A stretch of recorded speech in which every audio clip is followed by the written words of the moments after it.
अच्छा बच्चों, last time मैंने होमवर्क दिया था, 3 ग्राफ बनाने थे, वो कर लिया आपने?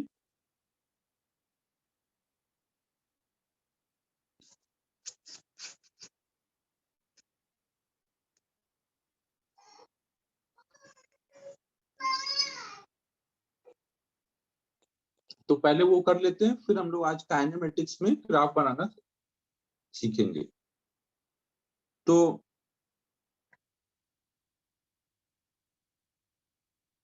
y इक्वल टू ई के पावर माइनस एक्स का ग्राफ बनाना था ना। तो हम लोग अब कैसे बना सकते हैं y की पावर ई के पावर माइनस एक्स का ग्राफ? हमें क्या क्या करना रहता है ग्राफ बनाने में? पहले तो हम उसको एक बार डिफरेंशिएट करेंगे ना, dy बाई डी एक्स, और चेक करेंगे कि वो इंक्रीजिंग है या डिक्रीजिंग ना। ग्रेटर देन 0 आया तो इंक्रीजिंग, लेस देन 0 आया तो डिक्रीजिंग, और इक्वल टू 0 आया तो कांस्टेंट। फर्स्ट डेरिवेटिव एक तो देख लेंगे, फिर इसके बाद सेकंड डेरिवेटिव देखेंगे। ग्रेटर देन 0 आया तो अबव टेंजेंट, लेस देन 0 आया तो बिलो टेंजेंट, इक्वल टू 0 आया तो ऑन टेंजेंट। अब ये चीज इस पे अप्लाई करो। dy बाई डी एक्स जब हम करेंगे e के पावर माइनस एक्स का, तो कितना आएगा?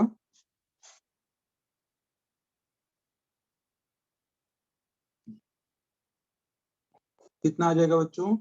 माइनस ई के पावर माइनस एक्स आएगा ना। कैसे करोगे? चेन रूल लगा के करोगे ना। डिफरेंशिएशन सिखाना है किसी को इसमें? ये चेन रूल से किया है मैंने।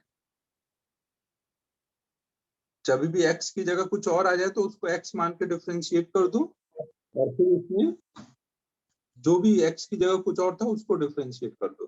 तो जब माइनस x को करोगे तो -1 आ जाएगा। हाँ, पहले बाहर का किया है फिर अंदर का किया है। अब ये वाली वैल्यू क्या होगी? पॉजिटिव होगी, निगेटिव होगी? e के पावर माइनस एक्स पॉजिटिव होगा, निगेटिव होगा? कोई भी पॉजिटिव नंबर पे पावर कुछ भी लगा रहा है वो हमेशा क्या रहता है? प्लस में रहता है ना। ये पूरा टर्म हमेशा प्लस में रहेगा, और उसके आगे माइनस लगा है तो ये पूरा टर्म क्या हो गया है? e के पावर माइनस एक्स तो हमेशा पॉजिटिव होगा ना। जैसे 2 के पावर -2 है, वो भी पॉजिटिव ही होगा ना, क्योंकि वो क्या है? 1/2 है। तो कोई भी पॉजिटिव नंबर पे पावर कुछ भी हो, पॉजिटिव नेगेटिव, वो हमेशा प्लस में होगा, और उसके आगे माइनस लगा है तो पूरा ओवरऑल ये नंबर क्या हो गया है? ये नंबर हमेशा क्या रहेगा? निगेटिव रहेगा ना। मतलब फर्स्ट डेरिवेटिव हमेशा निगेटिव रहेगा, मतलब हमेशा ग्राफ कैसा बनना है? डिक्रीजिंग वाला ग्राफ बनना है। फिर हम इसको एक बार और डिफरेंशिएट कर देंगे। एक बार और डिफरेंशिएट करोगे तो क्या आ जाएगा? d2y by d x to.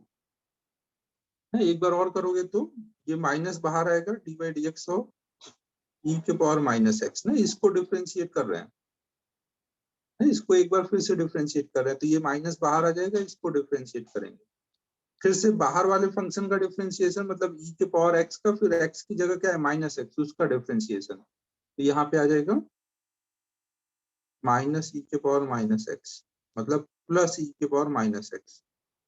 तो अब ये क्या रहेगा? हमेशा ई के पावर माइनस एक्स तो हमेशा पॉजिटिव होता है, मतलब हमेशा अब टेंजेंट ग्राफ बनाना रहेगा, डिक्रीजिंग और अब टेंजेंट ग्राफ। फिर अब हम लोग जिन जिन पॉइंट के बीच में ग्राफ बनाना है वहां पे वैल्यूज डाल देंगे, और उन दो पॉइंट के बीच में डिक्रीजिंग ग्राफ बनाएंगे अब टेंजेंट। एक्स की वैल्यू कहां से कहां तक है? माइनस इंफिनिटी से प्लस इंफिनिटी, और बीच में कहीं नेचर चेंज नहीं हो रहा है ना, तो आप बस लोअर लिमिट और अपर लिमिट पे वैल्यूज डालो।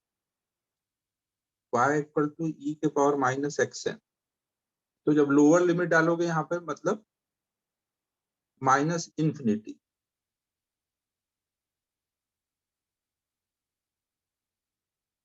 जब आप x की वैल्यू माइनस इनफाइनाइट डालोगे तो y इक्वल टू क्या आ जाएगा? e के power minus of minus infinite ना, तो ये क्या हो जाएगा, इनफाइनाइट हो जाएगा ना। माइनस इनफाइनाइट के टाइम पे इनफाइनाइट को टेंड कर रहा है। एक्स की value minus infinite, y plus infinite. और जब एक्स की वैल्यू प्लस इनफाइनाइट डालोगे तो वाई इक्वल टू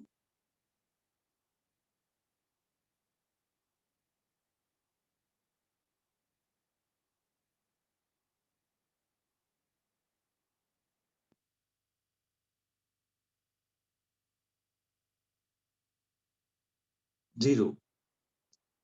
तो इसका मतलब ग्राफ कहां से कहां तक बनना है,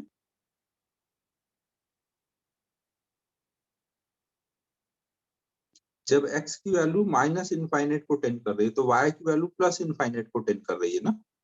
और जब x की वैल्यू प्लस इनफाइनाइट को टेंड कर रही है तो y टेंडिंग टू जीरो हो जा रहा है, नीचे आ जा रहा है y ना, यहाँ पे y नीचे आ जा रहा है। तो पॉजिटिव इन्फिनिटी से जीरो की तरफ डिक्रीजिंग ग्राफ बनाना है ना, और अब टेंजेंट ऐसे डिक्रीज कराते जाना है। तो यहाँ पे अब ग्राफ कैसा बन जाएगा, लास्ट में कभी इन्फिनिटी तो आएगा नहीं, कभी x का इन्फिनिटी तक तो आप पहुंच नहीं पाओगे, तो आप लास्ट में इसको जीरो कहीं कट नहीं कराओगे, पैरेलल दिखा दोगे कि ये जाके इन्फिनिटी पे x एक्सिस को टच करेगा, मतलब वहां पे y जीरो होगा। समझ आया बच्चों।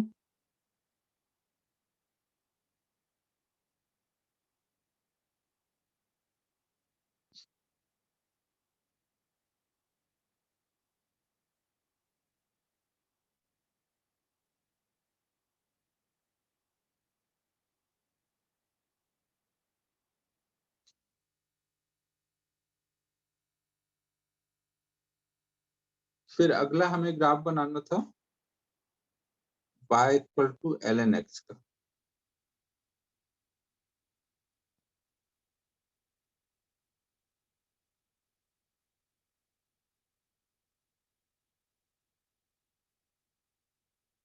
यहाँ पे इस वाले ग्राफ में जब x की वैल्यू जीरो होगी तो y की वैल्यू वन होगी ना, 0,1 पे ये कट करेगा। x की वैल्यू जब जीरो डालोगे तो ये वन आएगा ना।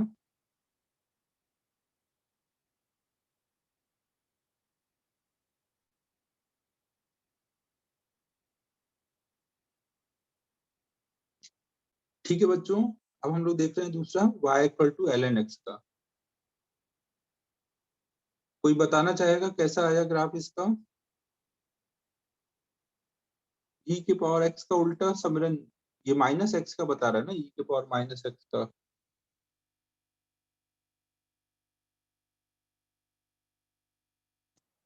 सबको ये पता है ना, log x में कभी भी x की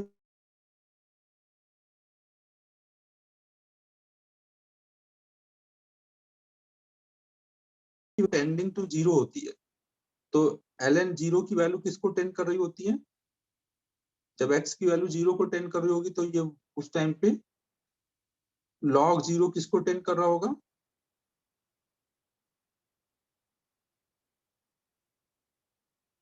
माइनस इनफाइनाइट को। x की वैल्यू जितनी कम होती जाएगी, आप ऐसे सोचो, अगर मान लो बोला जाए log 1/2 की वैल्यू बताओ तो आप क्या बोलते हो, ln 1 माइनस ln 2। ln 1 तो जीरो हो जाएगा, 2 की वैल्यू कुछ प्लस में आएगी तो ये पूरी वैल्यू क्या होगी, माइनस में आएगी ना। अब इसको और छोटा करो, 1/5 1/10, जितना छोटा करते जाओगे उतनी निगेटिव में वैल्यू बढ़ती जाएगी। समझ आ रहा है बच्चों, log 1/100 पूछा जाए तो और निगेटिव में आएगा, 1/1000 पूछा जाए और ज्यादा निगेटिव। तो जितना ये कम होता जा रहा है उतना ये निगेटिव में वैल्यू बढ़ता जा रहा है। तो जब जीरो के क्लोज जाएगा, एकदम जीरो के क्लोज, तो ये माइनस इनफाइनाइट पहुंच चुका होगा, निगेटिव में माइनस पहुंच चुका होगा। कुछ समझ आ रहा है बच्चों।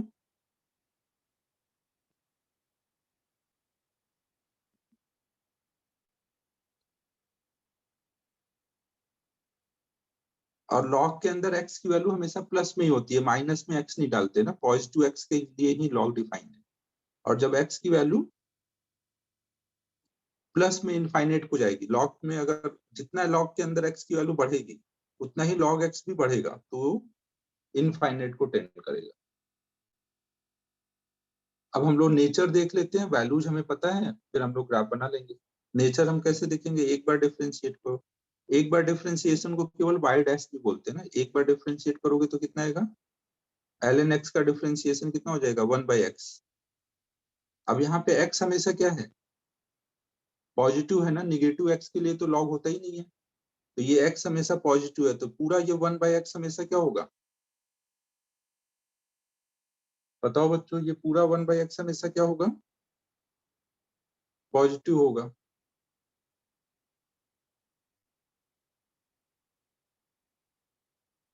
तो इसका मतलब हमेशा ग्राफ कैसा बनेगा, इंक्रीजिंग वाला। अगर इसको आप एक बार और डिफरेंशिएट कर दोगे तो ये क्या आ जाएगा, 1/x का डिफरेंशिएशन -1/x², -1/x², -1/x² का ग्राफ कैसा बनेगा, x² देख लो, x² हमेशा पॉजिटिव होगा, तो ये पूरी वैल्यू हमेशा कैसी हो जाएगी, निगेटिव। ये पूरी वैल्यू हमेशा निगेटिव, मतलब हमेशा बिलो टेंजेंट वाला इंक्रीजिंग ग्राफ बनाना है, बिलो टेंजेंट इंक्रीजिंग ग्राफ। तो अब इस हिसाब से बना, तो हमें केवल पॉजिटिव एक्स के लिए ग्राफ बनाना था ना, पॉजिटिव एक्स के लिए, इधर के लिए तो ग्राफ बनाना ही नहीं है, केवल पॉजिटिव एक्स का ग्राफ बनाना है। और एक्स के जस्ट जीरो के पास जब जाओगे तो ये निगेटिव इनफाइनाइट को जाएगा ना, जब जीरो के पास जा रहे हो तो ये निगेटिव इनफाइनाइट को, तो इधर कहीं निगेटिव इनफाइनाइट से पॉजिटिव इनफाइनाइट की तरफ ना, जब ये इन्फिनिटी को जाएगा तो वाई भी इन्फिनिटी को जाएगा ना, तो माइनस इनफाइनाइट से इंक्रीज करते हुए प्लस इनफाइनाइट को ग्राफ ले जाना है, और बिलो टेंजेंट, तो ऐसा कुछ ग्राफ बना दोगे।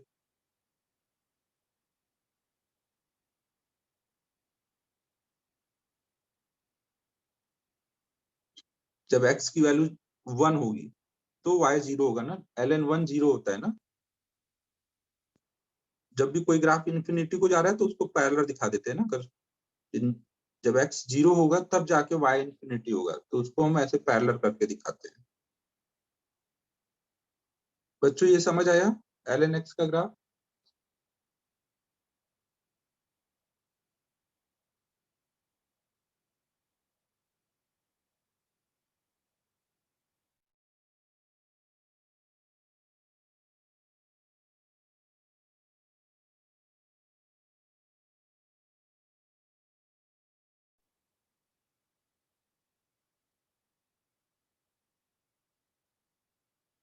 नोट कर लो।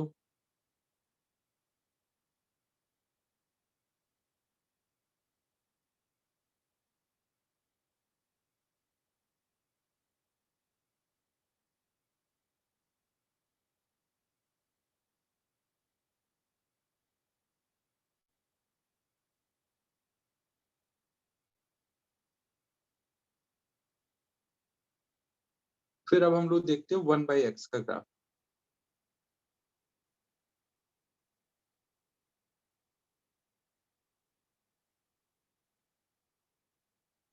1/x के ग्राफ के लिए भी वही सेम चीज करेंगे। यहाँ पे देखो x कुछ भी हो सकता है ना, 1/x में कोई लिमिटेशन नहीं है ना कि x क्या होगा, प्लस में भी x हो सकता है, माइनस में भी x हो सकता है, लेकिन जीरो नहीं हो सकता, x की वैल्यू जीरो नहीं हो सकती। क्यों जीरो नहीं हो सकती, पहले हम लोग ये समझ लेते हैं ना। तो आपको ये पता है कि अगर मैं 1.0000 ऐसा कुछ 1 लिखूं तो इसकी वैल्यू क्या आएगी,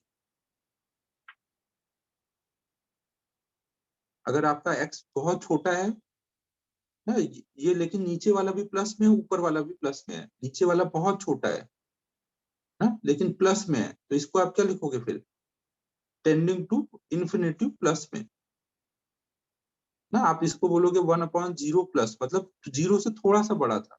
अगर ये जीरो से बड़ा था तो इसलिए ये भी प्लस में है और ऊपर भी प्लस में, तो ये किसको, इसकी वैल्यू क्या आएगी, प्लस इन्फिनिटी आएगी। अगर यहीं पे ये होता 1/0.00 ऐसे बहुत सारे जीरो लगा के 1, लेकिन ये माइनस है, जीरो से बहुत थोड़ा सा कम, अगर जीरो से ये कम होगा तो ये नीचे वाला टर्म माइनस हो गया है, ऊपर वाला प्लस, तो ये पूरी वैल्यू अब क्या आएगी, ये पूरी वैल्यू क्या हो जाएगी बच्चों, माइनस में इनफाइनाइट ना, बहुत बड़ी आएगी लेकिन माइनस में आएगी, क्योंकि डिवीजन में अगर एक टर्म प्लस है और एक टर्म माइनस है तो ये पूरा टर्म माइनस में आएगा। तो इसको हम ऐसे लिखते हैं 1/0 माइनस, मतलब जीरो से हल्का सा कम होगा तो माइनस इनफाइनाइट, लेकिन अगर आप 1/0 लिख दोगे तो 1 तो प्लस है, लेकिन 0 का क्या साइन दोगे? क्योंकि 0 से थोड़ा ज्यादा होता तो प्लस लेते, 0 से थोड़ा सा कम होता तो माइनस लेते। 0 पे इसको कौन सा साइन दोगे? अब ये प्लस इनफाइनाइट बोलोगे या माइनस इनफाइनाइट? कुछ नहीं बोल सकते, आप बोलोगे नॉट डिफाइंड। 0 प्लस आप बोल सकते हो, 0 माइनस बोल सकते हो। 0 1/0 को आप नहीं बोल सकते कि वो प्लस इनफाइनाइट है या माइनस इनफाइनाइट। तो आप यहाँ पे बोलोगे नॉट डिफाइंड है, एनडी मतलब नॉट डिफाइंड। ठीक है बच्चों, तो 1/x में पॉजिटिव एक्स का ग्राफ बनेगा, निगेटिव एक्स का ग्राफ बनेगा, जीरो का ग्राफ नहीं बनेगा, क्योंकि जीरो पे हमें पता ही नहीं है कि क्या हो। तो हम लोग पॉजिटिव एक्स, अब इसको सॉल्व करते हैं, देखते हैं क्या हो रहा है यहाँ पर। पहले हम लोग एक बार डिफ्रेंशिएट करेंगे। y इक्वल टू 1/x है, तो एक बार डिफ्रेंशिएट करोगे तो कितना आएगा? 1/x का डिफ्रेंशिएशन बच्चों कितना हो जाएगा? -1/x² ना। अब डिफ्रेंशिएशन तो सबको पता ही होगा यार, अब इसको नहीं समझाना है, अभी पहले पढ़ाया जा चुका है डिफ्रेंशिएशन। अब इसमें देखो यहाँ पर x² तो हमेशा प्लस में होगा और आगे माइनस साइन लगा, तो ये पूरा टर्म हमेशा क्या होगा? ये पूरा टर्म हमेशा माइनस में होगा। मतलब ग्राफ हमेशा कैसा बनेगा? Decreasing graph. चाहे पॉजिटिव एक्स का ग्राफ बना रहे हो या निगेटिव एक्स का ग्राफ, ग्राफ हमेशा डिक्रीजिंग होगा।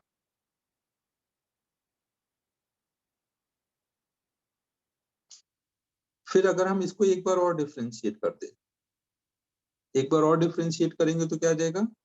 माइनस, ये x के पावर -2 है ना, तो -2 आगे आएगा और x के पावर -3 हो जाएगा, मतलब 2/x³। अब x³ का क्या साइन होता है? पॉजिटिव नंबर का क्यूब करोगे तो वो प्लस में आएगा ना, निगेटिव नंबर का क्यूब करोगे तो वो क्या आएगा? हाँ, पॉजिटिव के लिए प्लस, निगेटिव के लिए निगेटिव। तो यहाँ पे अब दोनों चीजें होंगी। अगर x ग्रेटर देन 0 है तो ये प्लस में आएगा, और अगर x लेस देन 0 है तो ये माइनस में आएगा। इसका मतलब पॉजिटिव x का ग्राफ अबव टेंजेंट बनाना रहेगा और निगेटिव x का ग्राफ बिलो टेंजेंट बनाना रहेगा। हाँ, बनाना हमेशा डिक्रीजिंग वाला ग्राफ है, बनाना हमेशा डिक्रीजिंग वाला ग्राफ है, लेकिन पॉजिटिव एक्स में decreasing above tangent, negative x में डिक्रीजिंग बिलो टेंजेंट।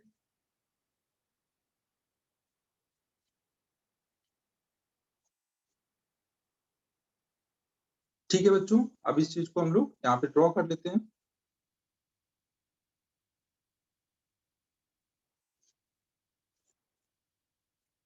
हमेशा ग्राफ डिक्रीजिंग होगा, चाहे पॉजिटिव एक्स हो या निगेटिव एक्स हो, हमेशा डिक्रीजिंग ग्राफ। पॉजिटिव एक्स में अबव टेंजेंट, निगेटिव एक्स में बिलो टेंजेंट। समझो ना, पॉजिटिव एक्स के लिए above tangent decreasing graph, negative x के लिए डिक्रीजिंग लेकिन बिलो टेंजेंट। अब आप वैल्यूज दो। देखो, अगर आप जीरो के जस्ट इधर आओगे, जीरो प्लस पे, जीरो प्लस पे y की वैल्यू कितनी हो जाएगी? 1/0 प्लस कितना होता है? जीरो के जस्ट इधर हो, प्लस में इनफाइनाइट। और जब आप x की वैल्यू इनफाइनाइट ले जाओगे, जब x की वैल्यू इनफाइनाइट होगी तो y कितना आ जाएगा? 0। मतलब इस पार्ट में ग्राफ कैसा बनेगा? इन्फिनिटी से जीरो आना है, इन्फिनिटी से जीरो डिक्रीज कराना है, डिक्रीज कराना। बट कैसे डिक्रीज कराना? अबव टेंजेंट, तो ऐसे डिक्रीज कराना है अबव टेंजेंट।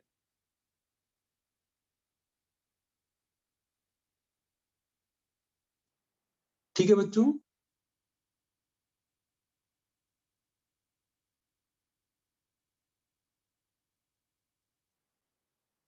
डिक्रीजिंग ग्राफ और अबव टेंजेंट दोनों हो गया ना, डिक्रीजिंग भी है और अबव टेंजेंट। अब इस पार्ट में आओ, इस पार्ट में जब x की वैल्यू माइनस इनफाइनाइट होगी, जब x की वैल्यू इनफाइनाइट होगी, माइनस इनफाइनाइट, तो y कितना होगा? 1/-, कितना होगा?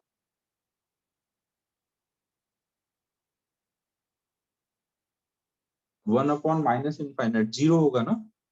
1 में इनफाइनाइट चाहे प्लस हो या माइनस, वो जीरो होता है ना।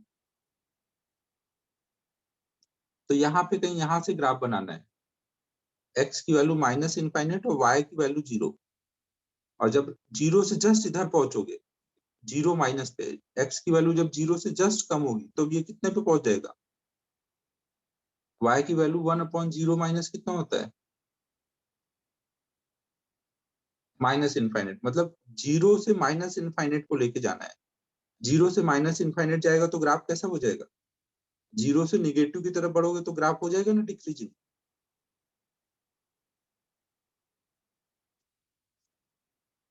और साथ में बिलो टेंजेंट, मतलब ऐसे डिक्रीज कराना है ना, ऐसे लेके आना है।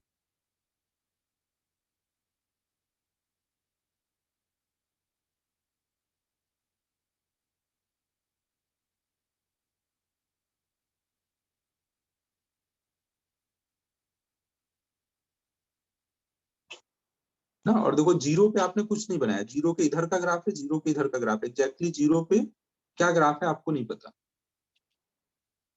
नॉट डिफाइन उस पॉइंट पर।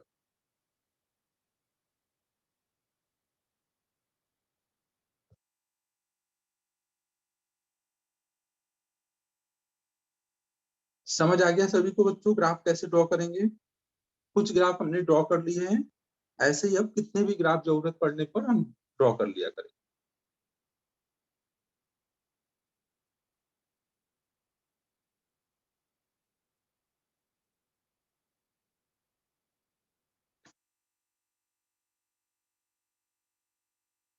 अरे सिद्धि, सिलेबस का टेंशन आ जाता है इसलिए जल्दी जल्दी पढ़ा रहा हूँ।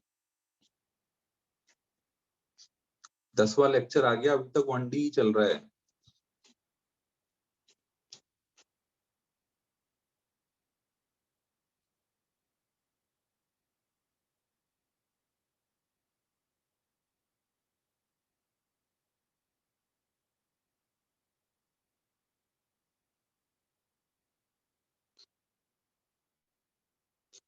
आगे चलें।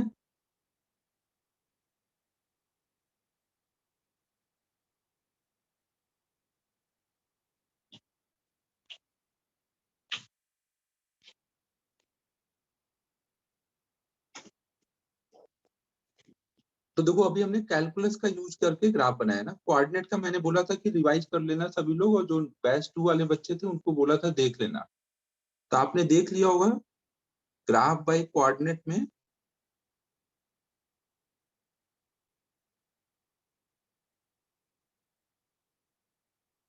हमें दो चीजों का ग्राफ आज लगना है, एक तो स्ट्रेट लाइन का और दूसरा पैराबोला का। एक चीज और है बच्चों, इस ग्राफ को जो नाम होता है वो नाम अभी मैं बता देता हूँ, बाकी आप कोऑर्डिनेट में पढ़ना नाम ऐसा क्यों है वो उस पर ज्यादा अभी नहीं फोकस करना। 1/x का जो ग्राफ होता है इसको हम बोलते हैं रेक्टेंगुलर हाइपरबोला।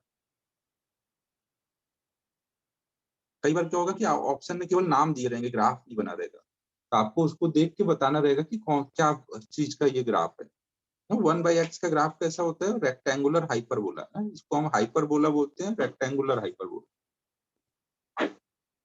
कोई भी ऐसा ग्राफ 1y कोई भी कांस्टेंट अपॉन में x का ग्राफ अगर आएगा, तो कांस्टेंट 1 भी हो सकता है, कुछ और भी आ जाएगा। हाँ, हर ग्राफ का नाम होता है भाई, मतलब नाम मतलब अगर एक फिक्स नेचर है तो नाम होगा। हाँ, अवधूत लगभग सेम ही हुआ होता है, स्टार्टिंग में तो थोड़ा धीमे ही चलता हो पाता है ना। y जहाँ पे c एक कोई कांस्टेंट है ना, इसको आप ऐसे भी लिखते हो x into y equal to constant, तो इनका ग्राफ कैसा बनता है, rectangular hyperbola.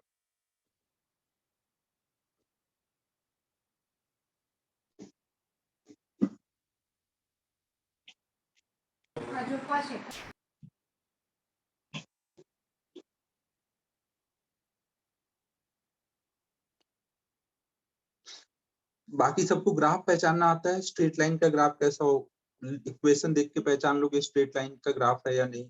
Parabola, circle, ellipse, सबका मैंने इक्वेशन बताया हुआ है ना, कि ग्राफ इक्वेशन लिखी रहे तो आप पहचान सको। स्ट्रेट लाइन में हमें पता है कि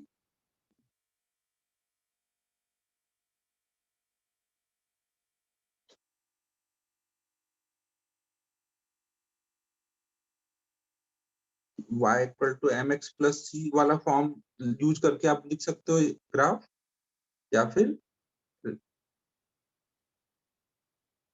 कंपोनेंट फॉर्म यूज कर सकते हो x by a y by b equal to, ये स्लोप इंटरसेक्ट फॉर्म था और ये इंटरसेक्ट फॉर्म है ना, x by a plus y by b equal to 1। यार अब दो दो संडे टेस्ट तो नहीं स्किप कर सकते, टेस्ट तो रखना ही पड़ेगा।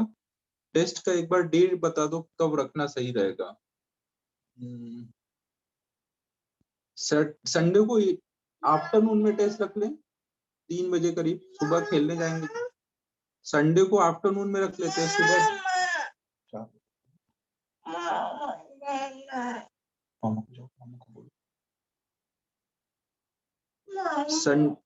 सैटरडे को कैसे रख पाओगे, सैटरडे को तो क्लास रहेगी ना।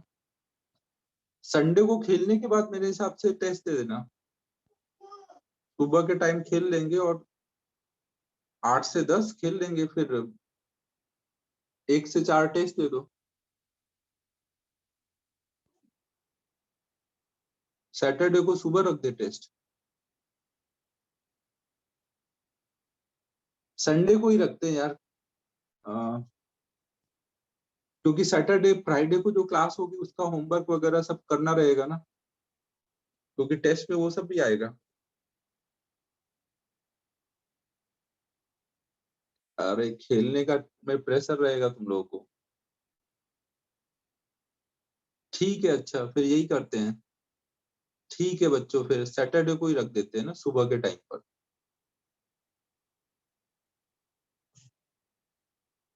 ठीक है बच्चों, समझ गया मैं, तुम लोग की भावनाएं समझ गया।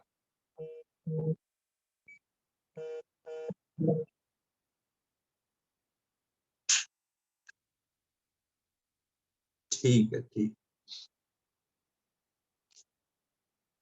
तो स्ट्रेट लाइन, और स्ट्रेट लाइन का ग्राफ बनाना तो बच्चों सबको आता ही होगा, सबने देख लिया होगा अच्छे से।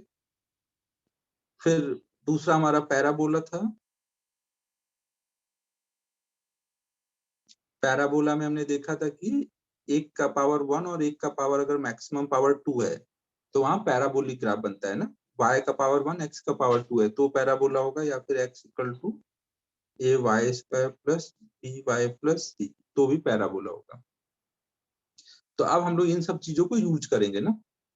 तो अब हमें देखो, हमें ग्राफ काइनेमेटिक्स का स्टार्ट कर रहे हैं हम लोग।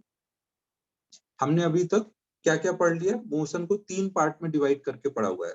पहला पार्ट था जब एक्सेलरेशन 0 था, दूसरा पार्ट था जब एक्सेलरेशन कांस्टेंट था, और तीसरा पार्ट था जब एक्सेलरेशन वेरिएबल है।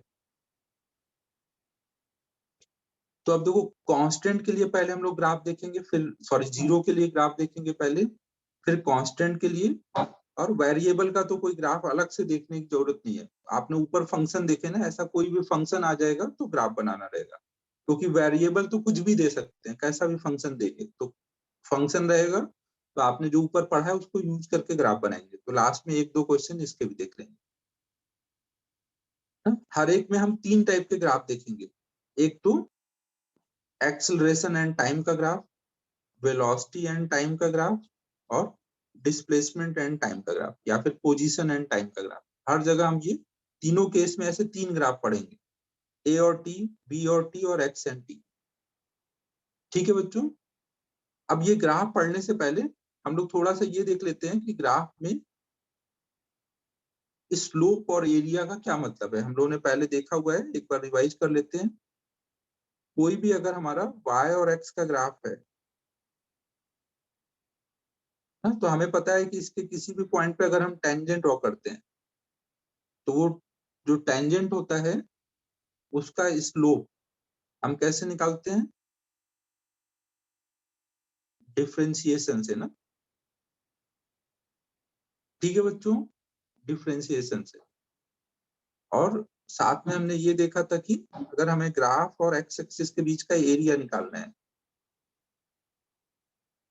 कोई भी ग्राफ है और हमें मान लो इस यहाँ से लेके यहाँ तक का एरिया निकालना है, x1 से x2 तक।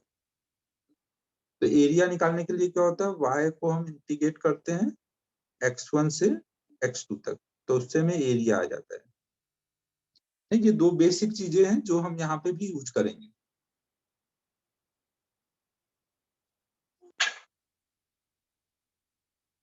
ठीक है बच्चों।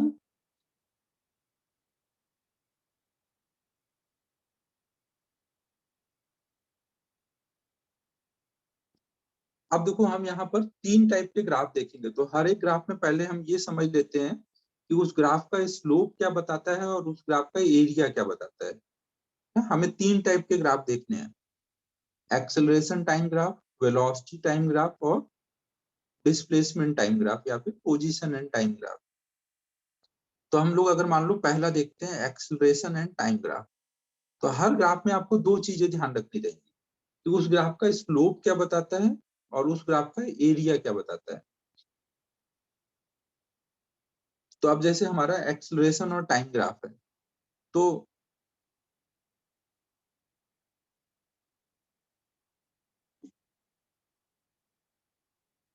अगर आप इसमें कोई भी पॉइंट पे टेंजेंट बनाओगे और उसका स्लोप निकालोगे, तो इसका स्लोप क्या रिप्रेजेंट करेगा, d a by d t. A और आपने टी का ग्राफ बनाया है, वाई एक्सिस पे ए है और टाइम एक्सिस पे टी है। तो जैसे d y by d x होता है, वैसे यहाँ पर एक्स एक्सिस पे टी था ना, तो d y by d x की जगह d a by d t आ जाएगा। ये बात समझ आ रही है। यहाँ पे tan थीटा मतलब D a by d T होगा। अब आपने कुछ ऐसा फिजिकल क्वांटिटी पढ़ा है जिसमें rate of change of acceleration निकाला था, rate of change of acceleration बच्चों निकाला है क्या कोई हमने पीछे, नहीं। मतलब इसका स्लोप हमें कुछ नहीं बता रहा है, हमारे काम का नहीं है, हमने ऐसा कोई फिजिकल क्वांटिटी नहीं पढ़ा है। आप आगे पढ़ोगे ग्रेजुएशन बीटेक के टाइम पे कि इसको जर्क बोलते हैं, बट अभी अपन को ये नहीं पढ़ना है।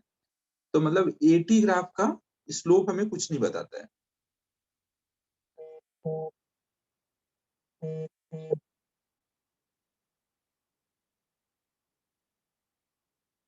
फिर देखो हमें एक चीज ये पता है कि ए इक्वल टू होता है डीवी बाई डी टी। तो अगर हम ए को इधर ले जाएं और डी टी इधर ले आए और ऐसे लिखें और फिर दोनों साइड इंटीग्रेट कर दें टाइम t1 से t2 तक, तो इधर v1 से v2 तक, तो अब इधर वाला टर्म क्या बताएगा, ये वाला टर्म तो हो जाएगा dv का इंटीग्रेशन v और लिमिट डाल दोगे, और ये वाला टर्म क्या बताएगा, एटी ग्राफ के अंडर का एरिया, है कि नहीं। तो इसका मतलब क्या होगा, ये है चेंज इन वेलोसिटी, मतलब एटी ग्राफ के अंडर का एरिया क्या बताएगा,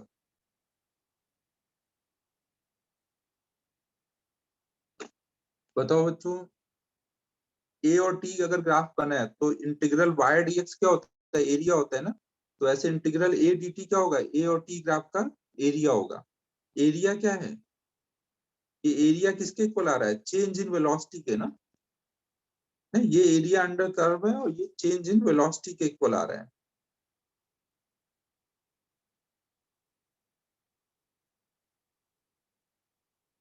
ना। अगर आपके पास एक ए और टी का ग्राफ है,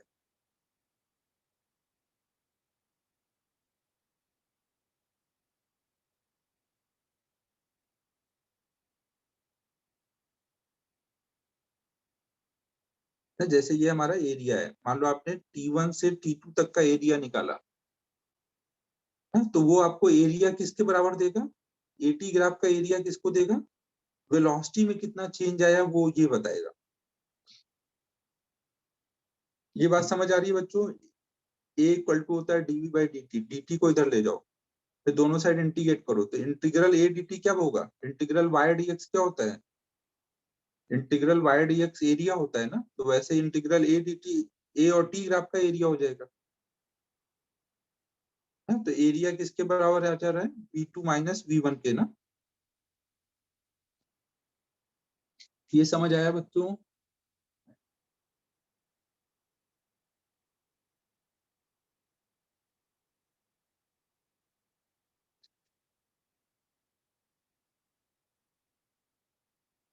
जैसे मान लो आपको एक क्वेश्चन दिया जाए कि एक कोई पार्टिकल के लिए एटी ग्राफ दिया हुआ है,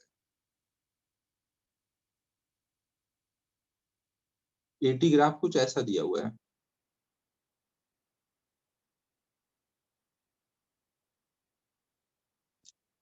ये क्वेश्चन कर लो आयुष, फिर नोट करना ना। ये हमारा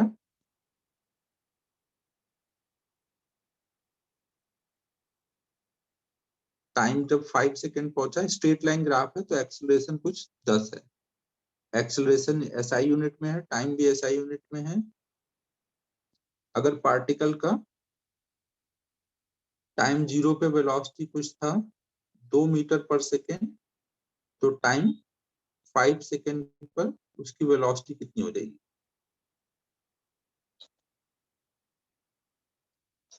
आपको 80 ग्राफ दिया हुआ है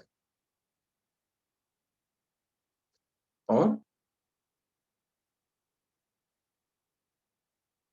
v की वैल्यू बतानी है।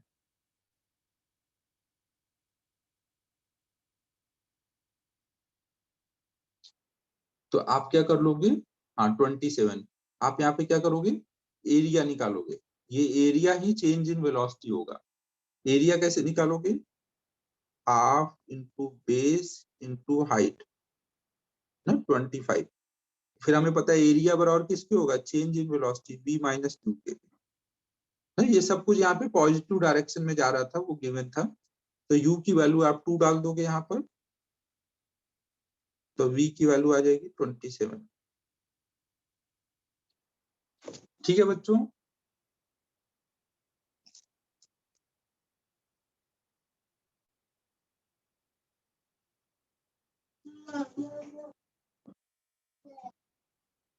तो हमें अब ये याद रखना है कि 80 ग्राफ से में दो चीजें जो थी, एक तो उसका स्लोप। स्लोप तो अपने काम का नहीं है, कुछ नहीं बता रहा है। और उसके अंडर का एरिया हमें चेंज इन वेलोसिटी बता रहा है। अब ये नोट कर लो। कहाँ से नोट करना बाकी है? यहाँ से ना।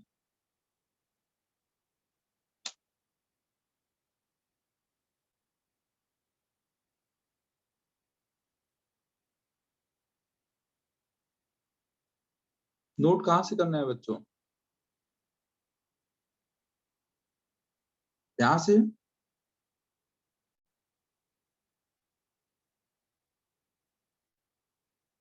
करो करो नोट करो, मैं 1 मिनट आया।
अरे सिद्धि, ये बता इंटीग्रल वाई डीएक्स क्या होता है? इंटीग्रेशन का ग्राफिकल मीनिंग क्या होता है?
सिद्धि मुझे बस इतना बता दे कि इंटीग्रेशन का क्या होता है, इधर उधर की बातें मत कर।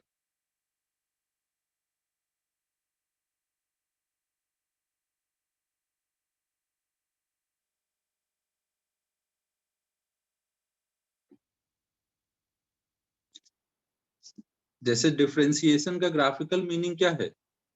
डिफरेंशिएशन का ग्राफिकल मीनिंग क्या है? Slope, slope of tangent. वैसे ही इंटीग्रेशन का ग्राफिकल मीनिंग क्या है? Area under graph. Siddhi clear है ये बात?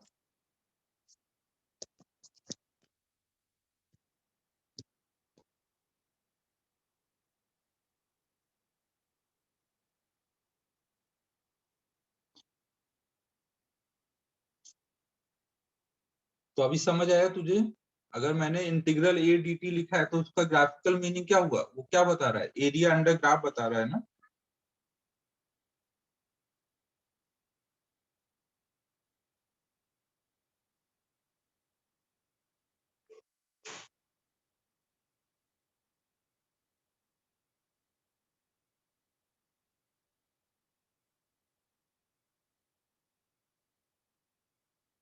यार अभी मैं थोड़ा कंप्यूटर का ऑडियो यूज करने जा रहा था, अगर कोई दिक्कत आए तो मुझे बताना ना। जैसे लास्ट टाइम वो थोड़ा बीच बीच में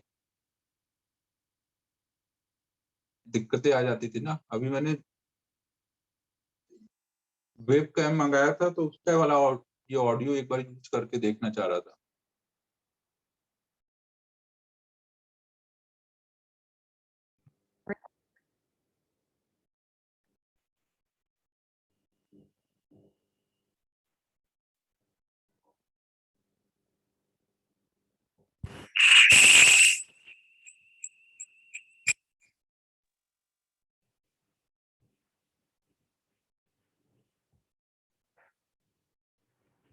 हेलो।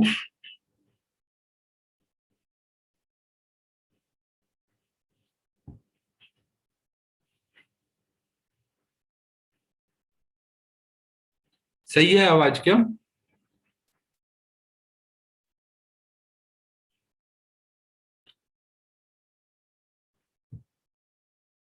चलो कोई दिक्कत लगे तो बताना ना। ज्यादा आ रही है तो कम कर लो, तो तुम अपने उसमें कम कर सकते हो ना।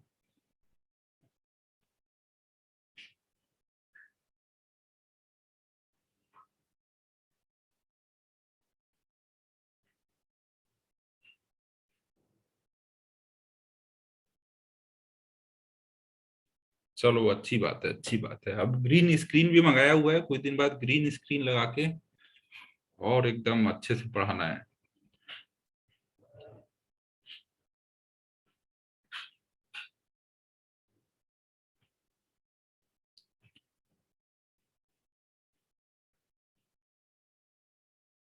नहीं नहीं अभी नहीं भाई। हाँ मैंने भी सेटअप कर दिया और मैं अब एनिमेटेड वीडियो बनाने वाला हूँ ग्रीन स्क्रीन लगा करके। तो ग्रीन स्क्रीन का वेट कर रहा हूँ। करता हूँ ना श्रेयस यार, अब उसका लेकिन अलग वीडियो ही बनाऊंगा। पढ़ाने में वो ज्यादा यूज नहीं हो पाएगा, अलग से वीडियो बनाऊंगा एनिमेटेड वाला। अबे क्या तुम लोग भी कुछ भी शुरू हो जाते हो। चलो बच्चों अब हम लोग आगे देखते हैं।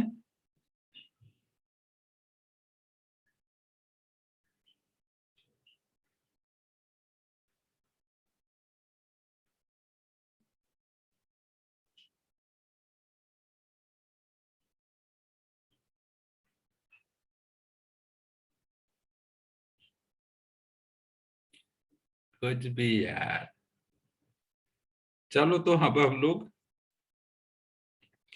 ने ये समझ लिया कि एटी ग्राफ का स्लोप क्या बताता है और एरिया क्या बताता है ना। अब अगला हम लोग देख रहे हैं वीटी ग्राफ। पहला एटी ग्राफ था,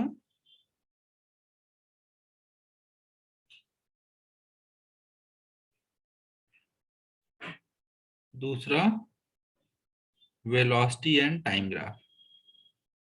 वेलोसिटी एंड टाइम ग्राफ में सबसे पहले अगर आपके पास ग्राफ बना हुआ है तो उसका स्लोप क्या बताएगा? कोई भी ऐसा ग्राफ है वीटी ग्राफ, तो उसमें टेंजेंट का स्लोप क्या बताएगा? टेंजेंट आप ऐसे कुछ बनाओगे,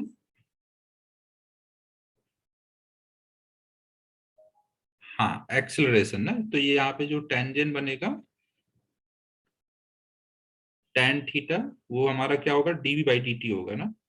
टेंजेंट मतलब d y by d x, यहाँ पे वाई मतलब वी और एक्स मतलब टी, तो d y by d x की जगह डीवी बाई डी टी।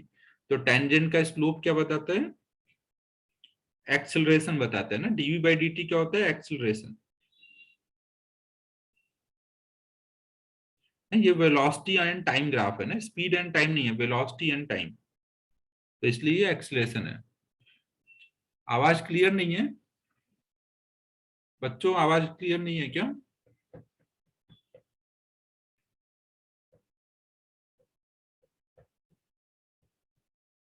समझ यार, देख एक बार अपना भी सिस्टम।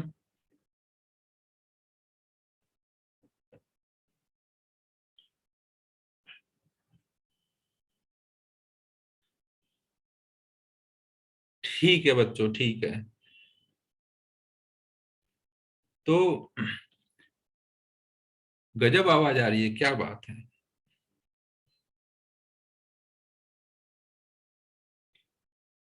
तो अब देखो बच्चों, हम लोग अगर इसका एरिया देखें,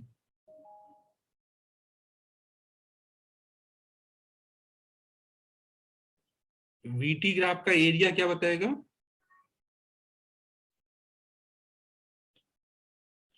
हमें पता है, जैसे ये कोई ग्राफ है, इसका आप एरिया देख रहे हो ना, तो एरिया मतलब क्या हो जाएगा? Integral v d t. और आपको पता है वी डी टी कब आता है? जब आप वी को लिखते हो D x by d t और डी टी को दूसरे साइड ले जाते हो और दोनों साइड इंटीग्रेट करते हो, तब आता है ना integral v d t. T one से टी टू तक आप इंटीग्रेट करो, इधर एक्स वन से एक्स टू तक, तो इधर आ जाएगा x two minus x one, change in position. इधर आ जाएगा area. v equal to d x by d t में एक्स क्या होता है? पोजीशन होता है ना। तो इसका मतलब क्या होगा? यहाँ पे एरिया जो होगा वो चेंज इन पोजीशन देगा। चेंज इन पोजीशन क्या होता है? डिस्प्लेसमेंट ना। चेंज इन पोजीशन क्या होता है? डिस्प्लेसमेंट क्या होता है? चेंज इन पोजीशन ना, मतलब डिस्प्लेसमेंट आएगा।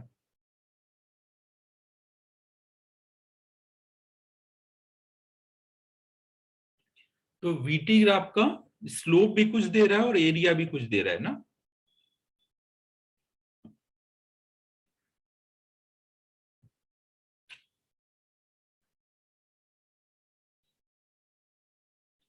तो मतलब वी एंड टी ग्राफ के स्लोप से हमें क्या पता चल रहा है? डीवी बाई डी टी से हमें क्या पता चल रहा है? एक्सिलरेशन।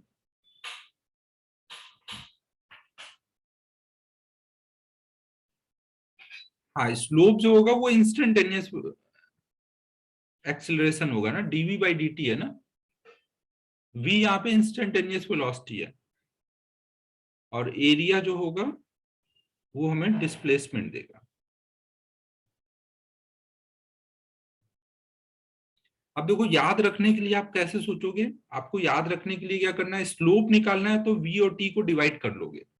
वी और टी को, वेलोसिटी को टाइम से डिवाइड करोगे तो वो कब होता है? एक्सेलरेशन निकालने के टाइम पे होता है ना, delta v by delta T. कोई भी जगह पे आपको देखो याद रखने के लिए क्या करना है, कोई भी वाई और एक्स वाला ग्राफ है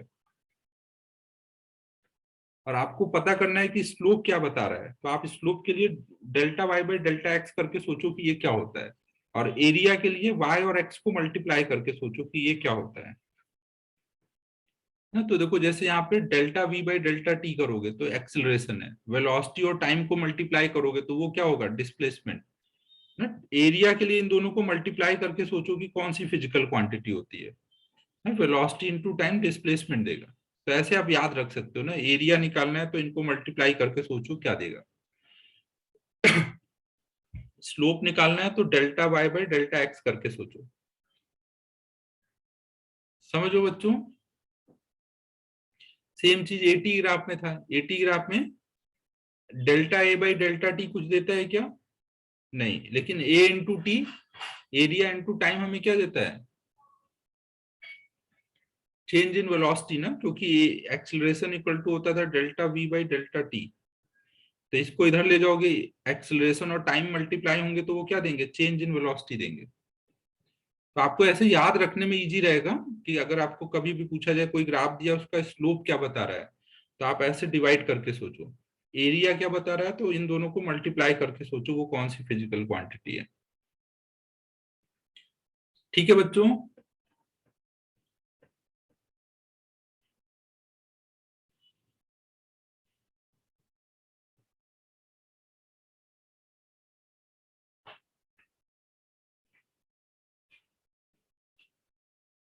नोट कर लो।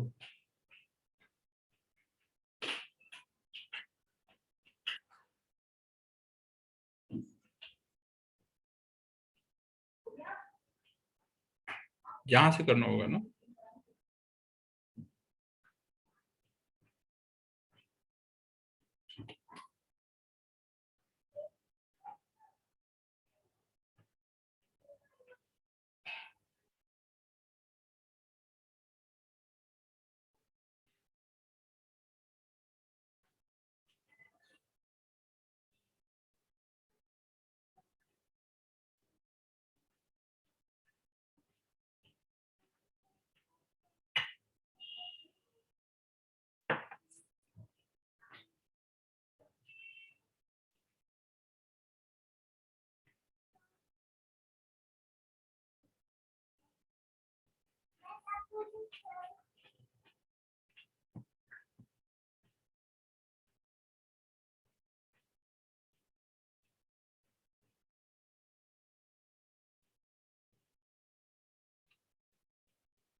फिर तीसरा अब हम लोग देख रहे हैं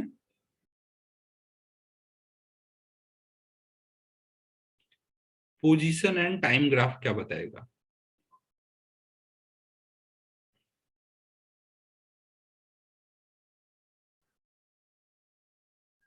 हर ग्राफ में दो चीजें आपको पता होनी चाहिए, उस ग्राफ का स्लोप क्या बताएगा और उस ग्राफ का एरिया क्या बताएगा। तो अब एक्स और टी ग्राफ अगर पता आपको दिया हुआ है और आपने कोई टेंजेंट ड्रॉ किया, ये टेंजेंट ड्रॉ किया यहाँ पर,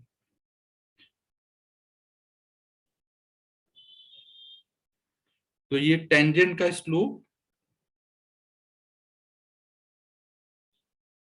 नहीं यहाँ टेन थीटा क्या होगा, d y by d x की जगह वाई पे एक्स और एक्स पे टी है, तो ये क्या हो जाएगा? D x by d T. मतलब पोजीशन टाइम ग्राफ का स्लोप क्या बताएगा? वेलोसिटी बताएगा।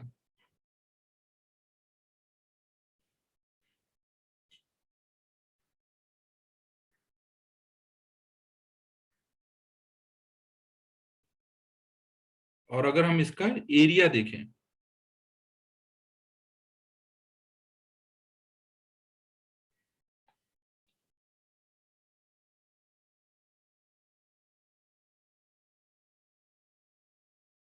पोजीशन और टाइम को मल्टीप्लाई करने से कोई क्वांटिटी आती है क्या? Distance into time.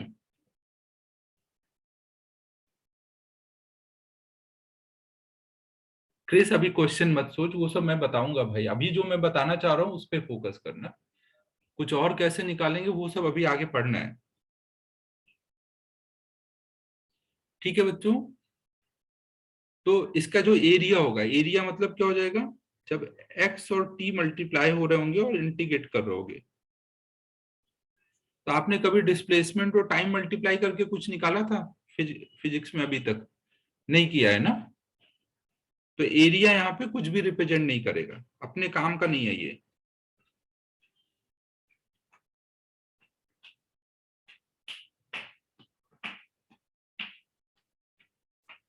नोट कर लो इसको। एक्सटी ग्राफ का स्लोप काम का रहेगा, एटी ग्राफ का एरिया काम का रहेगा, वीटी ग्राफ का दोनों काम का रहेगा, एरिया और स्लोप। नोट करो।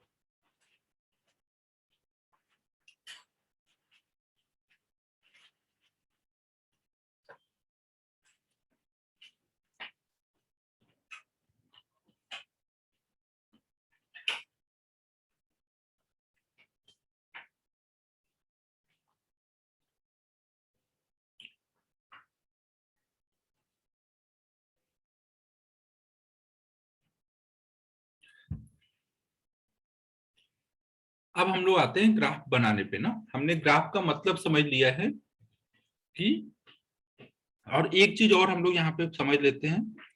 आपने देखो ये पढ़ा था,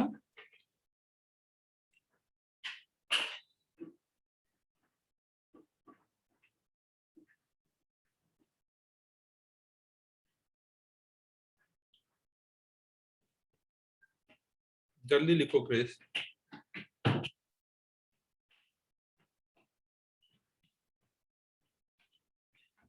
ये सबको याद है, एक हमने delta y by delta x पढ़ा था। ग्राफ में delta y by delta x क्या होता था? कोई भी ऐसा हमारा ग्राफ है, तो delta y by delta x, इसमें मान लो x1 से x2 तक जा रहे हो, तो y की वैल्यू y1 से y2 तक जाती थी। हाँ, तो स्लोप ऑफ सेकेंड आता था ना।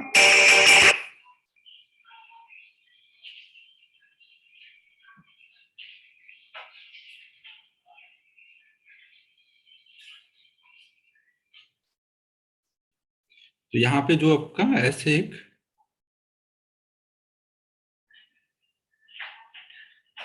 ना सेकेंड जो बनता था, कॉर्ड बनता था, उसका स्लोप बताता था।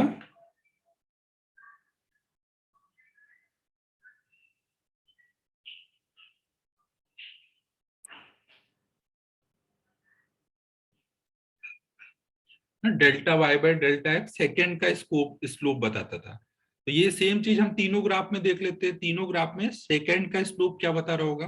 पहला हमने एटी ग्राफ देखा था।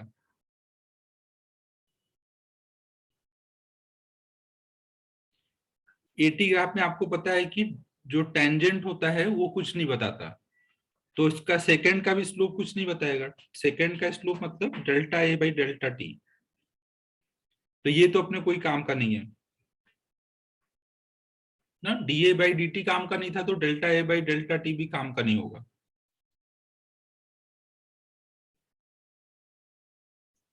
करो जल्दी नोट करो।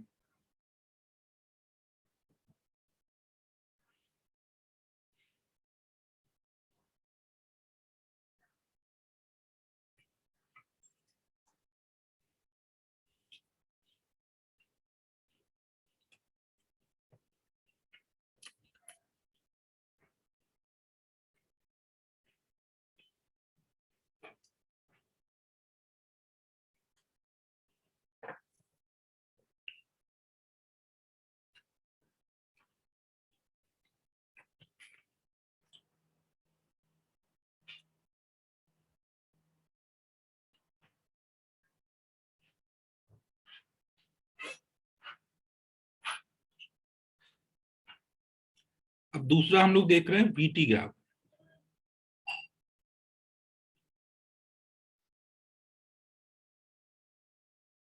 वेलोसिटी एंड टाइम ग्राफ में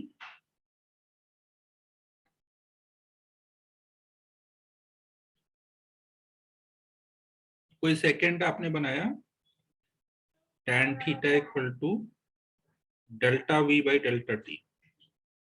ये क्या बताएगा? Delta v by delta t क्या बताता है बच्चों?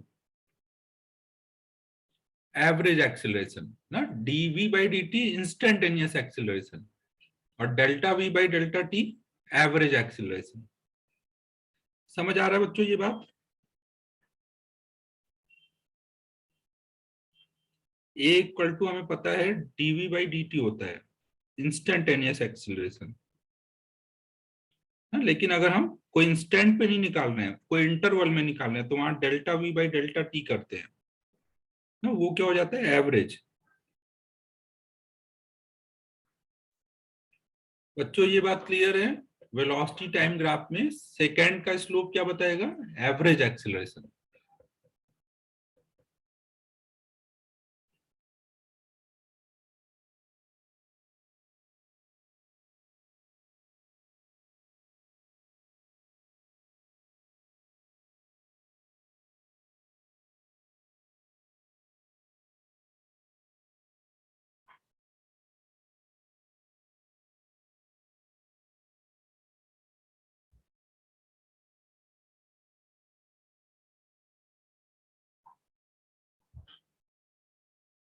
हो गया नोट बच्चों ये?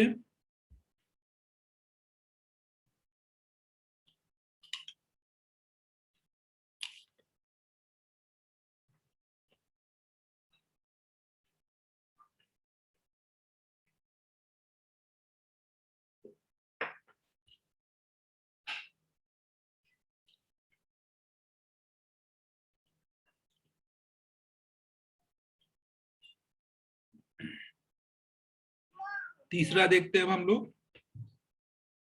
एक्स एंड टी ग्राफ में सेकेंड का स्लोप क्या बताएगा।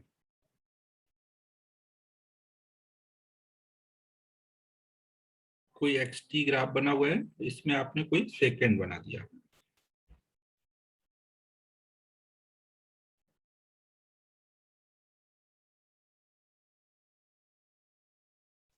Delta x upon delta t क्या होता है, जब आपको इंटरवल में डिस्प्लेसमेंट अपॉन टाइम करते हो तो वो क्या बताता है, एवरेज वेलोसिटी।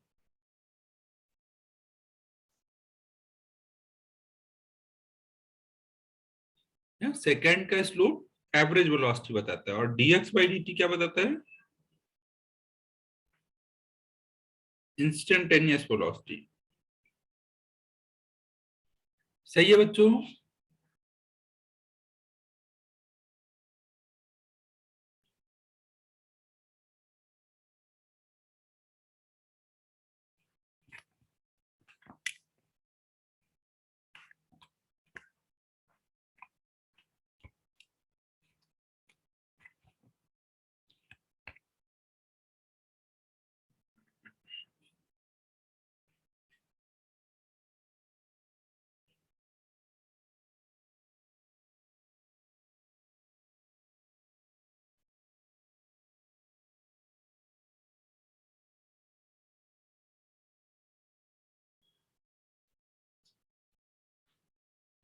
अब हम लोग आते हैं ग्राफ बनाने पे। अब हमें काइनेमेटिक्स का ग्राफ सीखने के लिए जितनी इंफॉर्मेशन चाहिए थी सब हमने समझ ली है। अब हम लोग ग्राफ पढ़ सकते हैं। तो हम लोग अब 3 केसेस के लिए ग्राफ पढ़ रहे हैं। पहला और दूसरा केस ही मेनली हमें देखना है। सेकंड थर्ड केस वेरिएबल वाला तो कुछ भी आ सकता है, तो वो तो आपको जो ग्राफ बनाने का तरीका सीखा है वो यूज करना पड़ेगा बस। तो पहला हम लोग देख रहे हैं जब एक्सीलरेशन 0 होगा। अगर एक्सीलरेशन 0 होगा तो वहां पर हमें 3 ग्राफ देखने हैं। पहला ग्राफ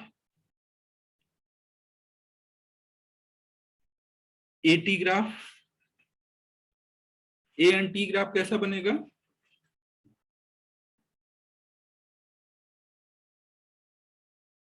अगर आपका एक्सीलरेशन 0 है तो ग्राफ कैसा बनेगा बच्चों, हर टाइम पे एक्सीलरेशन 0 दिखेगा ना, ग्राफ कभी भी ऊपर जाएगा ही नहीं क्योंकि एक्सीलरेशन हर जगह 0 है ना? ये एटी ग्राफ हो जाएगा।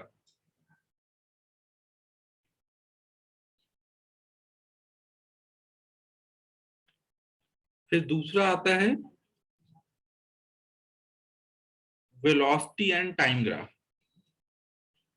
वेलोसिटी एंड टाइम ग्राफ कैसा होगा, अगर एक्सीलरेशन 0 है तो वेलोसिटी वहां पे क्या होगी, डीवी बाई डी टी आपका एक्सीलरेशन होता है, और एक्सीलरेशन 0 है, किसका डिफरेंशिएशन 0 होता है,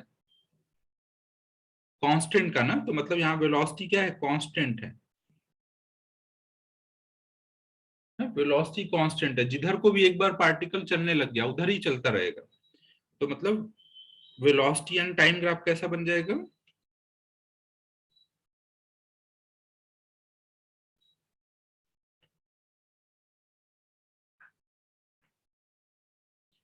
कुछ ऐसा कांस्टेंट ना। अगर v इक्वल टू +5 है तो +5 के सामने ग्राफ बना दो, v इक्वल टू -2 है तो -2 के सामने ग्राफ बना दो ना। और इसका स्लोप क्या बता रहा है, dv by d T, dv by d T 0 है। स्लोप वेलोसिटी टाइम ग्राफ का स्लोप क्या बताएगा, एक्सीलरेशन वो 0 है। और एरिया क्या बताएगा ना, इस ग्राफ का एरिया क्या बताएगा, डिस्प्लेसमेंट।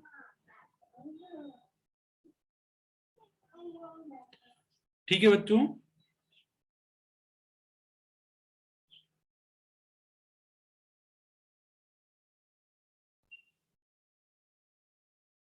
फिर तीसरा आता है,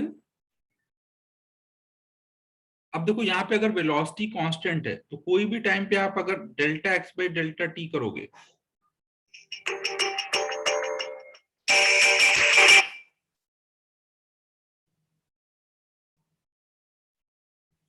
ना, अगर आप delta x by delta T करोगे तो आपको वेलोसिटी मिलेगी। मतलब डेल्टा एक्स इक्वल टू क्या हो जाएगा, v इंटू डेल्टा टी को t भी लिख सकते हो ना, तो t लिख देता हूं यहां पर ऐसे।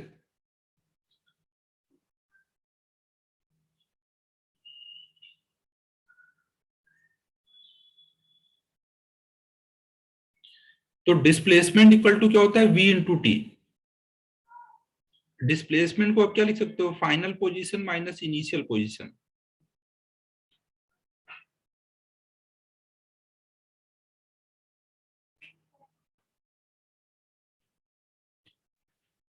ये समझ आया बच्चों, delta x by delta T, अगर कहीं पे वेलोसिटी कांस्टेंट है तो वहां चाहे इंस्टेंटेनियस निकालो या एवरेज निकालो, सब सेम आएगा ना, चाहे इंस्टेंटेनियस निकालो या एवरेज निकालो।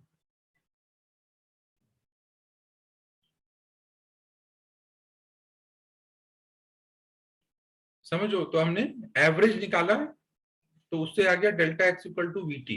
आप इसको ऐसे लिख के भी कर सकते थे, dx by d t equal to v, तो आप लिख सकते थे dx equal to v dt। Velocity constant है ना, अगर वेलोसिटी कांस्टेंट है तो वेलोसिटी बाहर आ जाएगी, केवल dt का इंटीग्रेशन t हो जाएगा, इधर dx का इंटीग्रेशन x आ जाएगा, लिमिट डाल दोगे, t2 माइनस t1 को आप लिख दोगे डेल्टा t। तो ये वही चीज आ गई, delta x equal to v into delta t ना, ये वही चीज आ गई है जो यहाँ पे हमने लिखा था ना। डेल्टा टी को हम लोग टी भी लिख देते हैं, टाइम है चाहे डेल्टा टी से दिखाओ या टी से, दोनों तरीके से दिखाते हैं। तो अब इसका मतलब क्या हुआ, अगर मुझे पोजीशन निकालना होगा तो मुझे पोजीशन इक्वल टू कितना आ रहा है, इनिशियल पोजीशन प्लस वीटी।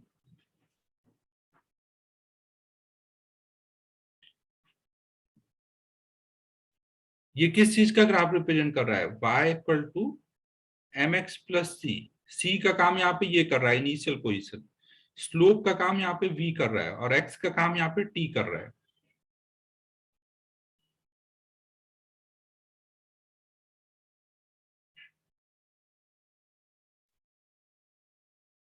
ये कुछ समझ आ रहा है बच्चों, इक्वेशन आपने निकाल ली पोजीशन की। हाँ, यही टॉपिक आएगा, यही टॉपिक आएगा। देखो, कोई भी जगह ग्राफ बनाने का पहला तरीका क्या होता है, इक्वेशन लिखना ना। जब आप इक्वेशन लिख लोगे तभी ग्राफ बना पाओगे। तो अगर आपने इक्वेशन लिख ली तो आप अब आराम से एक्स और टी का ग्राफ बना सकते हो। फाइनल एक्स, फाइनल एक्स और टी में ग्राफ बनाना है, तो ये किस चीज को रिप्रेजेंट कर रहा है, ये किस चीज की इक्वेशन आई है,